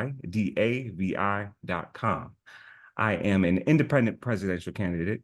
Last month, I received 3rd place out of the candidates who ran for the Green Party's 2024 presidential nomination, a monumental achievement considering I am the youngest presidential candidate, and our campaign has had no external financial backing, a first-time self-funded, grassroots, volunteer-based campaign. This campaign is from our hearts to the hearts of America, so that maybe we can get to a new heartbeat. I have partnered with my campaign manager, Nissan Pitcher, and my vice presidential candidate, Susanna Tanner, fellow true advocates for a brighter nation, joining us in the audience today. My areas of focus include rehabilitation and recycling, providing healing-oriented support for those ailing in body, mind, and/or behavior, finding harmony and balance between usage and contribution to Earth. The American Refresh, a 4-year transition where through paced collective voting, Americans vote for the exact government we want moving forward, intentionally managing the growth of technology. The mediator wing of the police, an emergency mediator wing of the police that on demand mediates tough situations and conversations without guns, batons, or slow court dates. The red and blue, election after election, have proven to the American voter their commitment to war and disaster, and their missing commitment to the core principles of humanity and the preservation of Earth. But that's just a choice. We can make another. I'm here to present another way, another choice of vision called Earth Order. I'm going to explain the core points, and if you believe this will be better for the humans of America, agree by saying indeed when I point to you. And I know some of you aren't with us in the space, but I can hear you either way. So Earth Order is a new choice that offers direct democracy, an online voting system that allows us to ongoingly vote for the exact government that we want moving forward. Indeed. A new choice that provides equal salaries for chosen work. Indeed. A new choice where all have access to quality housing through a housing exchange. Indeed. A new choice that covers all healthcare costs. Indeed. Indeed. Now, I ask you, how do you feel? Do you feel important hearing your own voice in this presidential conversation? I am interested in your voice. Isn't that how government is supposed to feel? Just sharing a thought. I heard at least 4 indeeds. I think that means you should support what you have agreed is better for the humans of America, the things you want for our American society, regardless of which candidate is presenting it. Now, one of the greatest things that I've noticed in this presidential election period, we've been running for about 1.5 years, is that people value marketing over quality. Now, quality is going to get you a nation of democracy and equality because you've assessed which presidential candidates are offering that plan.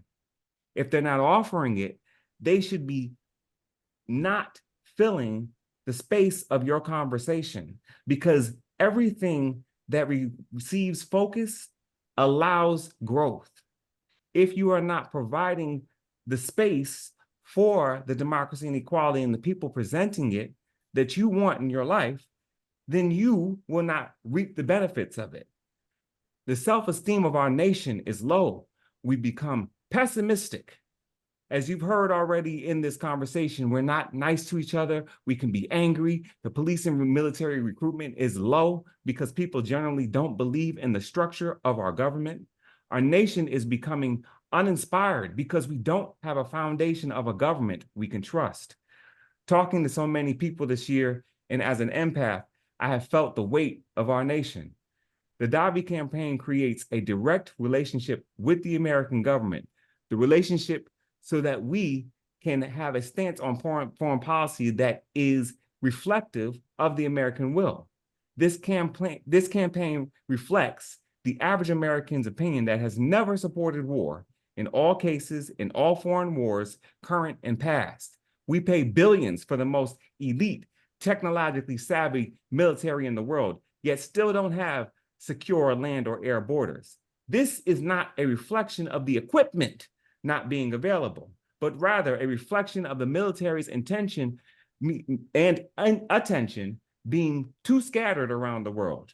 We need to improve the relationship we have with our own government, which starts with our election system updating.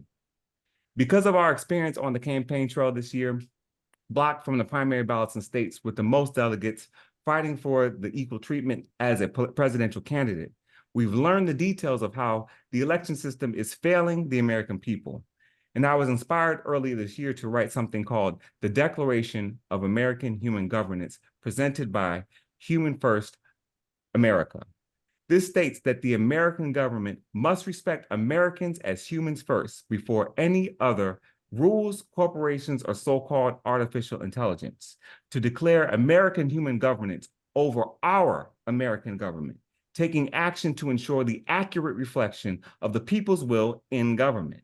If all men are created equal, shouldn't we all have the same ballot to choose our nation's leader? But it's not like that. Instead, we have different parties in different states, different reasons to allow someone to register to vote or for their vote to count.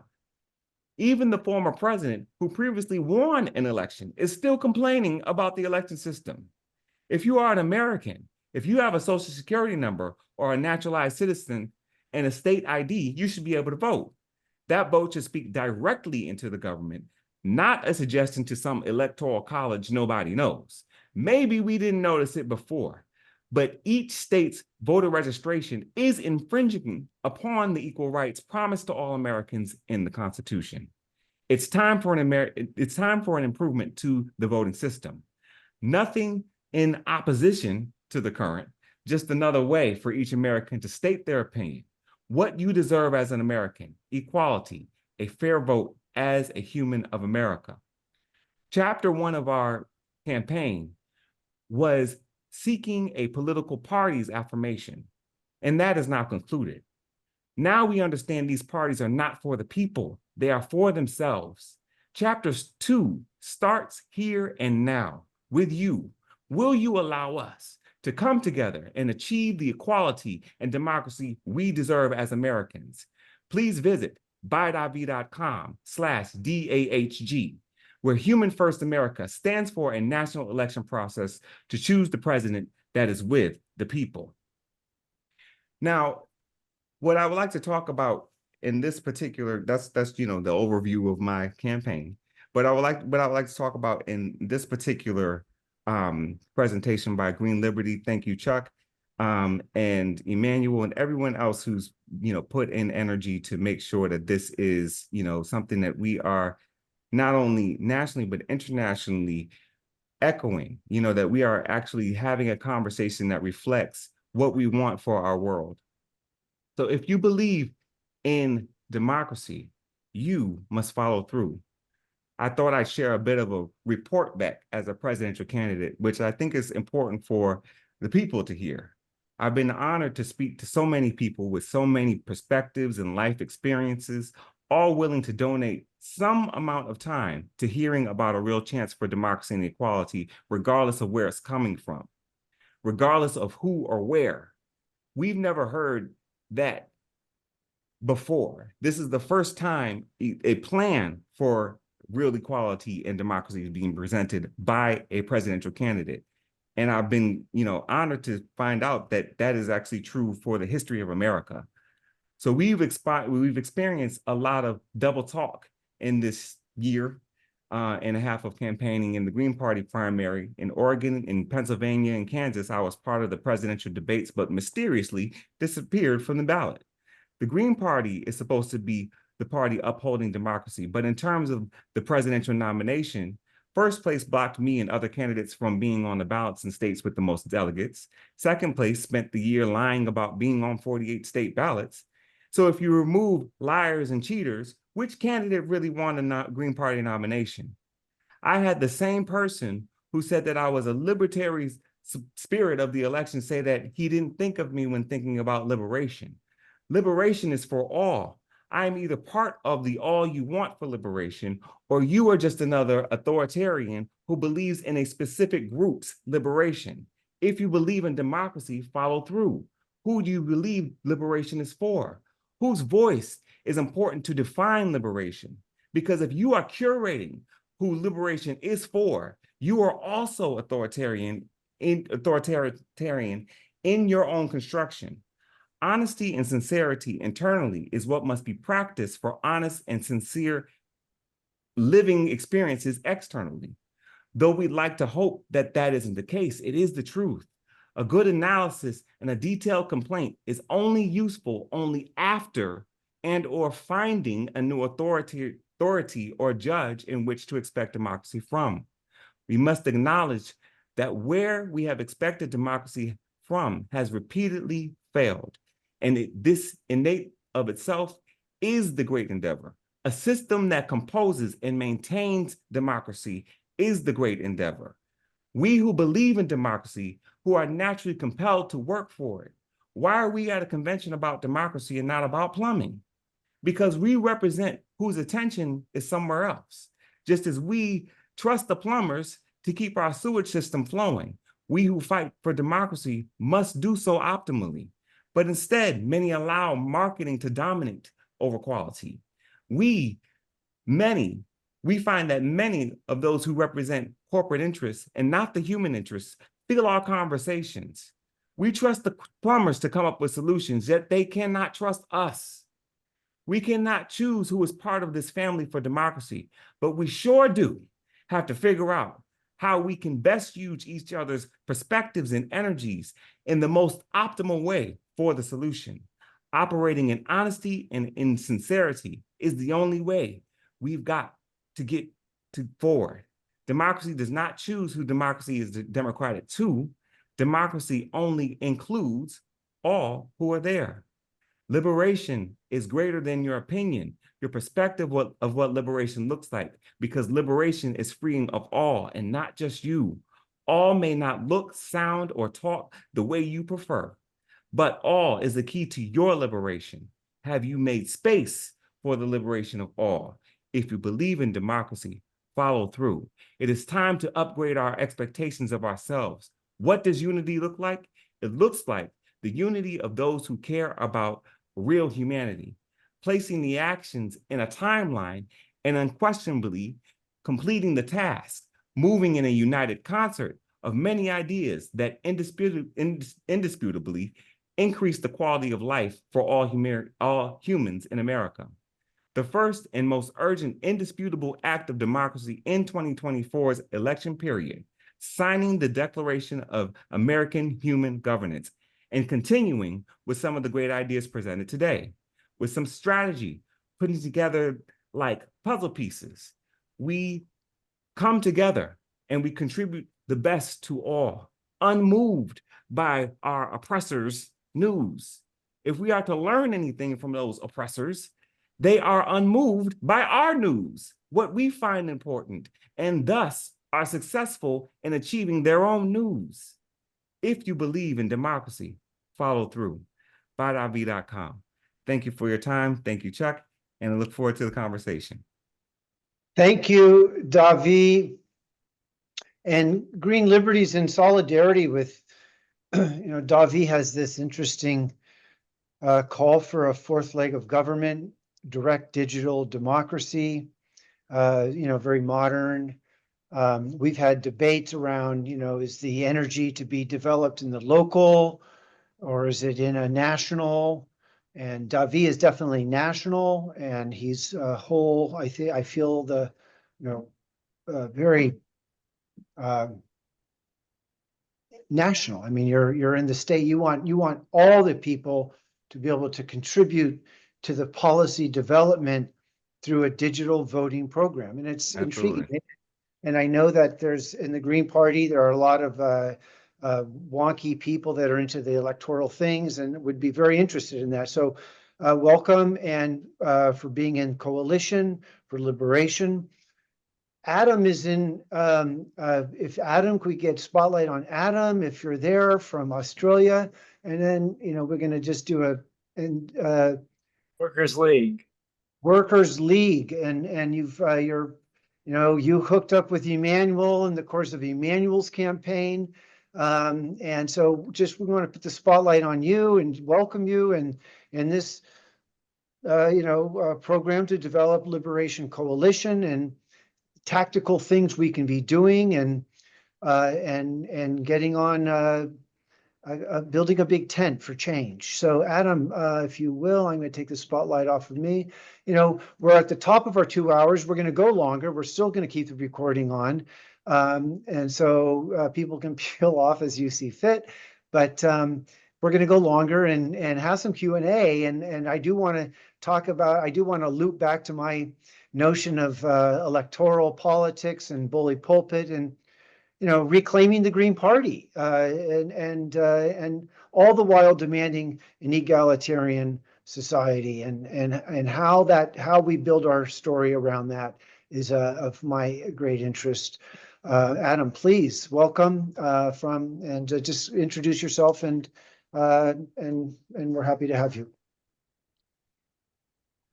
Great, thank you very much, Chuck. Thank you very much for the invitation. Greatly appreciated. My name's Adam Baker. I'm part of the Workers League.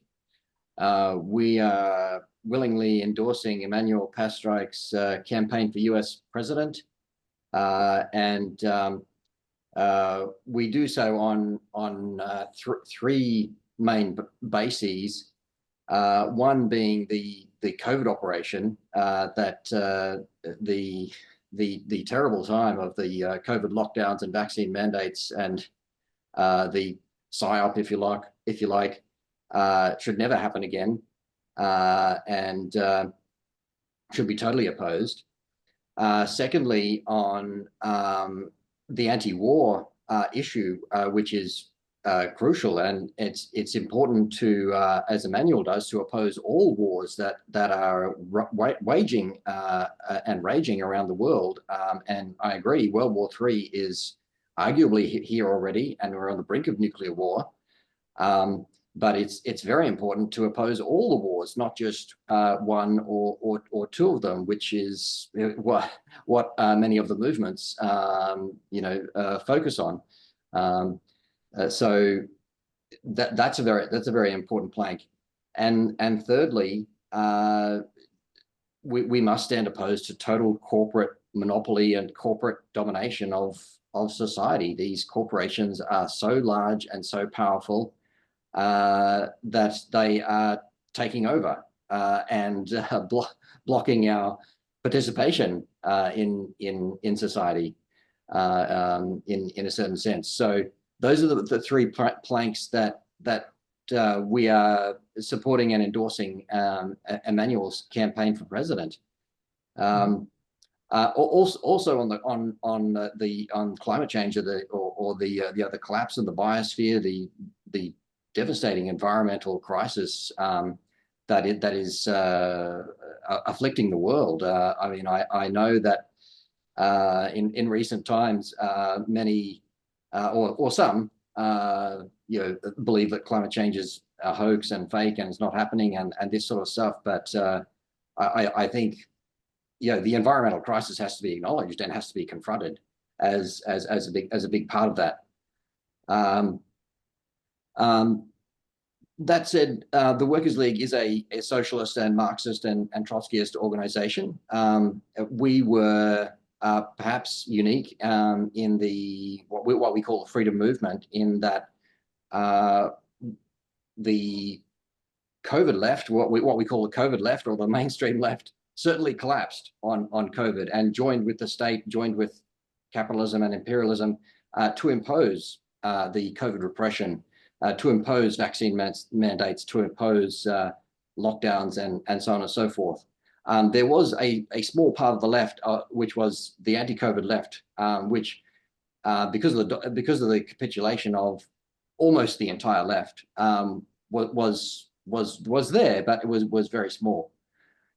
So we were a part of that, and flowing from that, we do think that there is a political basis for a left-right coalition, or a socialist libertarian coalition, or I'm not wanting to put labels on anyone here, certainly, but at a certain point along the way, we may have to go our own separate ways, but certainly for now, we can see that there is a basis for a left-right coalition on a whole heap of issues, whether it's freedom and anti-COVID, or whether it's anti-war, whether it's corporate control. There are a whole swathe of issues that we can and that we need to work together on if we are to move forward at all. I understand very much that many would identify the left as what we would term perhaps the identity politics left, or the woke left. I can assure you that we are against that. We are certainly not a part of that. But I understand that people confuse much of the left with that agenda, and that unfortunately breaks into aspects of the anti-war movement, or supposedly an anti-war movement, I would argue, and here we generally agree with John Spritzler's writings and commentary on the Israel-Palestine situation, where a false paradigm of being pro-Israel or anti-Israel or pro-Palestine or anti-Palestine has set up a situation of complete division, where and arguably has blocked a real anti-war movement from beginning. So we need to find ways around that. I would propose. But anyway, I mean, I could speak for some time on the issues, but in view of time, I might leave it there and post our website in the chat. Our website is redfireonline.com, and more than happy to talk and communicate and work with anybody on these issues and many more. So thanks very much for the invitation. Well, Adam, thank you for being here and your solidarity and your support of Emmanuel and his program, his campaign. Chuck, I'm thinking So And it- Workers League Yes. has Kate in the United States, and maybe Kate could make a comment if that's okay. Yep. Perfect. Let's get Kate on. That'd be beautiful. I can get Kate Fry. I think I can get the spotlight. Is that Kate sitting down? It is. It is. I am here with my little dog. I live in Maine, New England state. Thanks for inviting me. Yeah, great speeches. Yeah, I think we need to build a movement that's rooted in the working class. We need to find a way ahead. We're on the brink, as Adam and other people said, we're on the brink of a third world war. Literally, it's a very scary situation. With the Russia conflict, Ukraine proxy war conflict, we see it as a proxy war. A couple of weeks ago, Blinken and the British Foreign Secretary were very close to selling, literally allowing Ukraine to use long-range ballistic missiles, which would have been.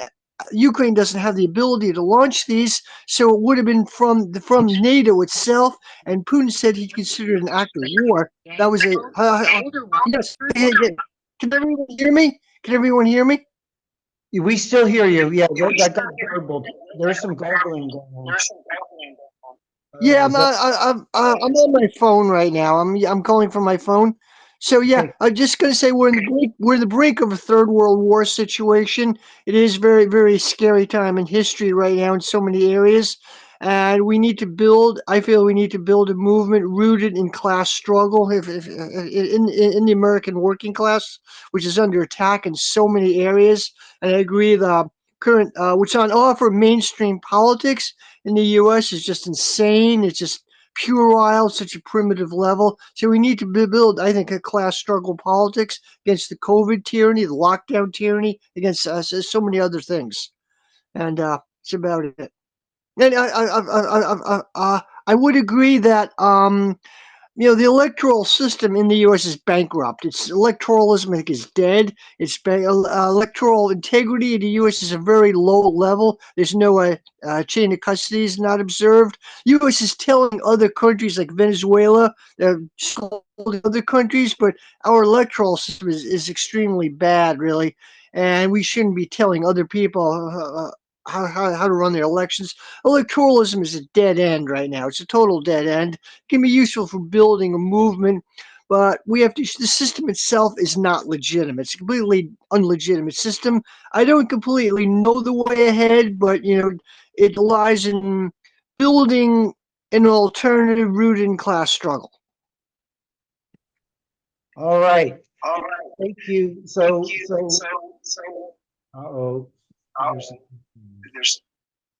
Maybe There's everyone should put on mute to make for the moment. Thank you, Kate. And, this is a point of, I think, Green Liberty is in solidarity with working class struggle. And certainly the working class should, to make a value judgment, object to the evil of the plutocratic deep state has stolen history, starting with the JFK assassination and all the others in the 60s. Imagine if they had not been killed and they had been allowed to live their full lives, that they had been allowed to heed the warning from Eisenhower and form policy and craft what society becomes. I think we would be living in a different era than the World War III that we are actually experiencing. We have a demand to make, and that's what we have to work out here. The working class cannot be the only warriors struggling on the front lines for the changes we need. This will be all people, all ordinary people, retired, students, young, even capitalists, petty bourgeoisie. This needs to be a mass movement. And in that mass movement, I think the egalitarian language appeals to me because it speaks to real, I think, core American value for kind of fairness. And how this gets crafted, how this gets explained is our task today, to make this struggle. And we're going to work on multiple levels. Now, Kate just said electoral politics is a waste of time, and I can't dispute that. Although I say it, I recognize electoral politics, especially in minor parties or even independents, as a political theater to get our ideas out, to use it as bully pulpit. And I think to organize, I think Kate agrees that there is some value for that. And I think John Spritzler would advise that we always keep the big picture in mind, and we put the big picture first. And the big picture first is that the plutocrats, that enough is enough of the plutocratic power structure. And things have gotten so sideways, so horrible, so ruined, that they have no standing to claim authority around. So this is us refusing to consent to be governed by thieves. Right. However we want to frame this. So raise your hands if you'd like to make some remarks. We're going to let's do a quick go around and reflection, but let's go to Emmanuel, if you would. Emmanuel, make a remark, Emmanuel, about what we're here talking about possibilities for liberation, the imperative for it. Everyone has their unique perspectives, but we're trying to build, I think, big tent. I think that's where we are in agreement. This will be a place where socialists, but even free market people need to come together and find unity. And I think there's some key points that we can establish, and maybe we talk about that. But again, I have this notion that in 2026, there would be 5 U.S. senators, 25 or 30 U.S. Congress, political truthers expressing green liberty sensibility and advancing an egalitarian revolution and using the electoral race as bully pulpit. You need millions to do it well. It is a cloud9 thinking. Emmanuel, go ahead and make some remarks. And then if people want to have some insights, please raise your hand and we'll call on you. Well, thank you, Chuck. I'll keep it very relatively short. I want to just thank everybody for participating. I think we had a tremendous group of speakers and also participants who haven't spoken yet. And that has tremendous historical significance. I wanted to, and I think Gloria nailed the nail on the head here. But we're on the edge of nuclear war. This is not a minor event, and we should speak with confidence to say this conference, Green Liberty here, is more significant than those bankrupt pageants and orgies of the Democratic and Republican parties, or for that matter, the degraded Libertarian and Green Party, and that we have this state in which these institutions have been reduced to mush, right? The federal government, local government, universities, media, newspapers, NGOs, other institutions are so degraded that if we can take a stand that has integrity, that's based on scientific and also ethical truth, that we can be transformative in our act. So I really do appreciate everyone participating, speaking with confidence, and that this will be the core, the vanguard for a profound change, and that the coming together of libertarian, traditional, conservative thinking, not in the sense of a bankrupt market economy, Wall Street, quote unquote conservative, but in terms of values, in terms of people, in terms of ethics, in terms of society, and also bringing together the true left and its true criticism of a bankrupt capitalist system, as opposed to the identity politics, think left, live right, Starbucks, left which we've been force fed over the last 30 years. This is also very inspiring. Thank you. Well, so Anthony, Tony, do you go by Tony or Anthony? Either one, but Tony's good. Tony, your hand's up. We recognize you. Yeah. Please share your thoughts. Yes, Gloria's presentation struck me quite a bit. The idea that, you know, there's never really been a time like this in human history, that we are more imperiled at this moment as, you know, a global civilization than it has ever been the case.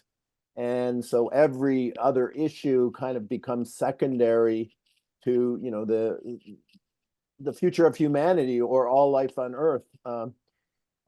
I have had the experience of going to Iran a few times.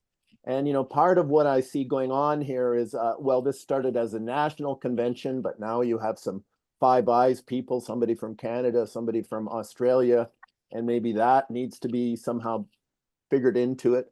In Canada, of course, I've, you know, experienced US politics intimately and felt a part of it all my life in Toronto growing up. So it was quite a different perspective on things to find myself in Iran, meeting the government people. It was as the agreement on nuclear energy was developing, and there was sort of a rapprochement going on. And so there was, let's bring in some dissidents from North America and Europe into Iran, and we can meet together and talk with Iranian people. And this was, you know, part of a larger process. And, you know, there you really do get the feeling of Zionist Israel and Iran as sort of being at the center of the tension. You know, it was already very clear in 2014 to me. Then, you know, I was invited back a few times, go on Press TV, and I start to change my orientation. And then I start to hear about this thing called the axis of resistance. And it really came clear, much more clear in 2019, when the Iranian conference was actually organized in Beirut. And so Iran organized it, but we met in Beirut. And then we went to the south and met, you know, this group called Hezbollah. And it was, you know, quite a thing to see them, meet them, see them. You know, I was thinking, are we going to be in a cave doing, you know, secret handshakes, or what is it going to be like? But then you get there and you find out, who is Hezbollah? Well, it's the kids, it's the mailman, it's, you know, all the people. It's a much bigger thing than a military. There is this military organization, but it's a whole cultural thing, and it is the base of, you know, the ability of Lebanon to continue this long next door to Israel. And they've made several tries to take over Lebanon and asserted themselves. And Hezbollah has been, you know, this sort of phenomena. And so I do find myself feeling this axis of resistance. You know, I feel there is a tremendous caution and moderation within Iran. Like, imagine they missile Tel Aviv. And I'm waiting to talk, you know, I'm going to talk about it on Press TV the other night. And what's going on? Like, they're missiling Tel Aviv, but all I see is the explosions in open fields away from Tel Aviv. I didn't understand at the moment that those were airports and such. But even after, you know, the just pure slaughter in Beirut and seeing, you know, just blow up whole apartment blocks. And, you know, I'm sort of waiting to see some kind of response to that. And what do we see is this, you know, very cautious approach, almost too cautious, it seemed to me. So I'm finding myself, when I hear about the axis of resistance, I'm attracted to that. I know the people there. You know, when I was in Beirut, I met Dugan. He was there. Pepe Escobar was there. There was a group of Houthis, and they were really good guys. They were really interesting, you know, wonderful people. And we were all meeting together in Beirut. And so I don't feel like to want to join in, you know, some kind of let's save the USA, let's rebuild the USA. I want to, work with people, and I want to, be outside of an isolated milieu. And this group seems to me, and Emmanuel's campaign seems to me something I feel I can, in good conscience, be part of. But I'm just proposing that we're living in a world that is fast changing. And think about it, they are actually doing resistance. They're not doing offense. They are definitely doing defense. And why shouldn't we be proselytizing a little bit for, okay, they're a theocracy, we're a theocracy, we've got this chosenite thing. And of course, being chosenite means the laws don't apply to you, and you can murder whoever you want. And a lot of people seem really willing to go along with that because, well, Christian Zionism and all of this stuff, like, we're a theocracy, like the worst elements of a theocracy are showing ourselves. You mean, whereas so, in Iran, hey, Tony. it's the way around. Yeah. So Okay. thank you. That was, and I one of the I'm things. the only one you stop, I know I interrupted you, but I'm the only one you intervene. well, I mean, we could, the idea that we're a theocracy, I mean, we in another meeting, someone said, don't say we, say the power structure. I mean, I'm teasing you a little bit. But I mean, do you have a final kind of wrap up relative to Gloria's? You're riffing off of her call for peace, her criticism, and I think we do want to articulate, what does an egalitarian society look like? And I appreciate, that it would, what's it going to inform? How does Israel and the Palestinian live in peace? How does that get, resolved? And these are things that our movement needs to contribute to and speak, strongly to. And it means there needs to be a plutocratic stand down. The military industrial complex that is dominant needs to stand down or being taken down, however that's accomplished. But that's part of what I think we want to just speak, kind of normalize talking about this immense, huge, terrible problem. Well, and I can say to you, who is we, but who has been backing up the Palestinians? It's been the Americans. I mean, we don't need to rehash all that. The Americans. Well, we're not rehashing it. We haven't talked about it at all. Like, how often do you hear any conversation on what's really going on within Iran and the politics of Iran? Okay, I mean, Mohammed Marandi. But anyway, thank you. And I went on too long again. I'm sorry. Well, I appreciate it. So others who want, maybe Gloria wants to remark. Yes, Yeah. Gloria. I just want to add 2 points of information that, I agree with what was just said. One thing is, I notice all of this disinformation coming out of Israel, especially as to, the impact of these missiles. I've seen a lot of footage of things blowing up in Israel.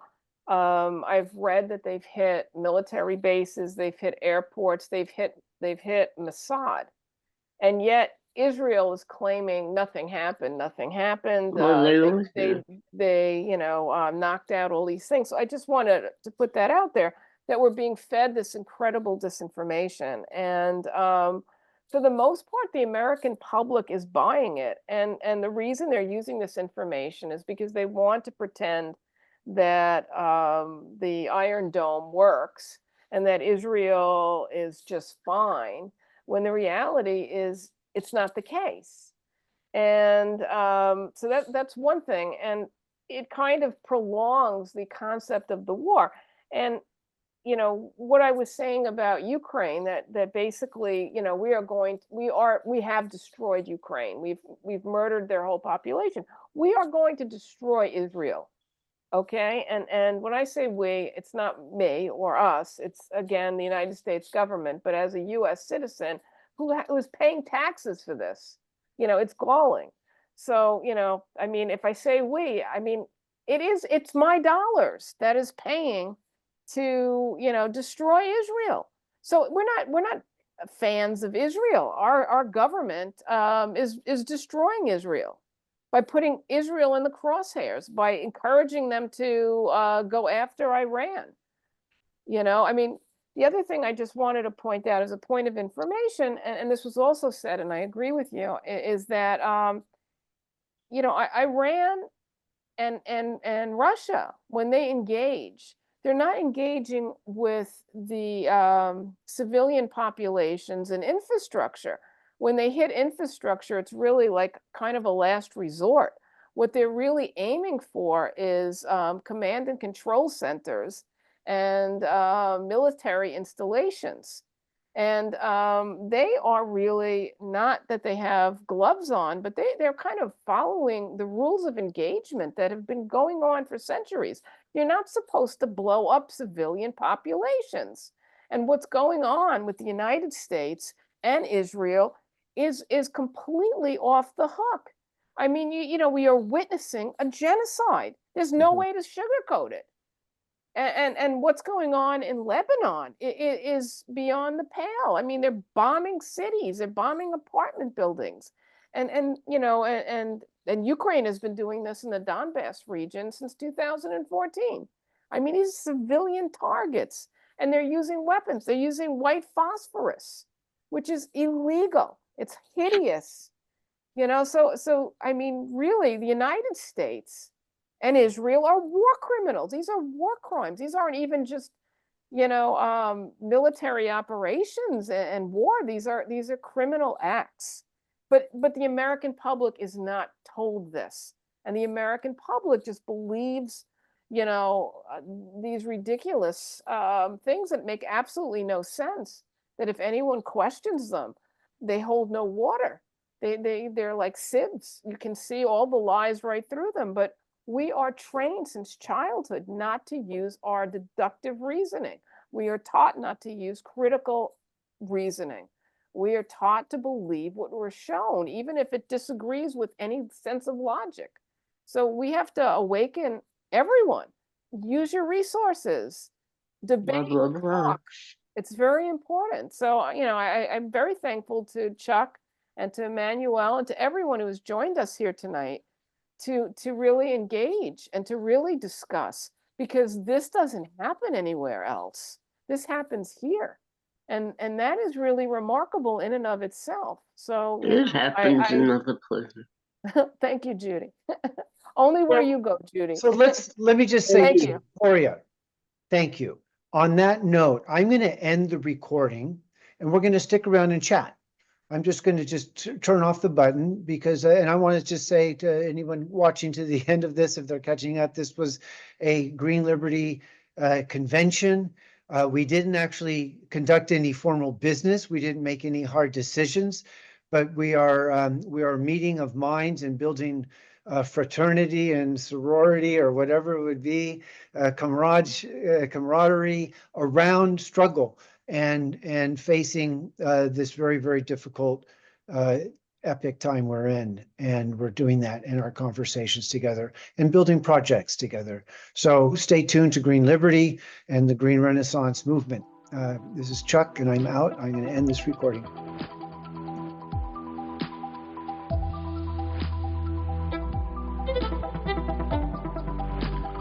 Thank you.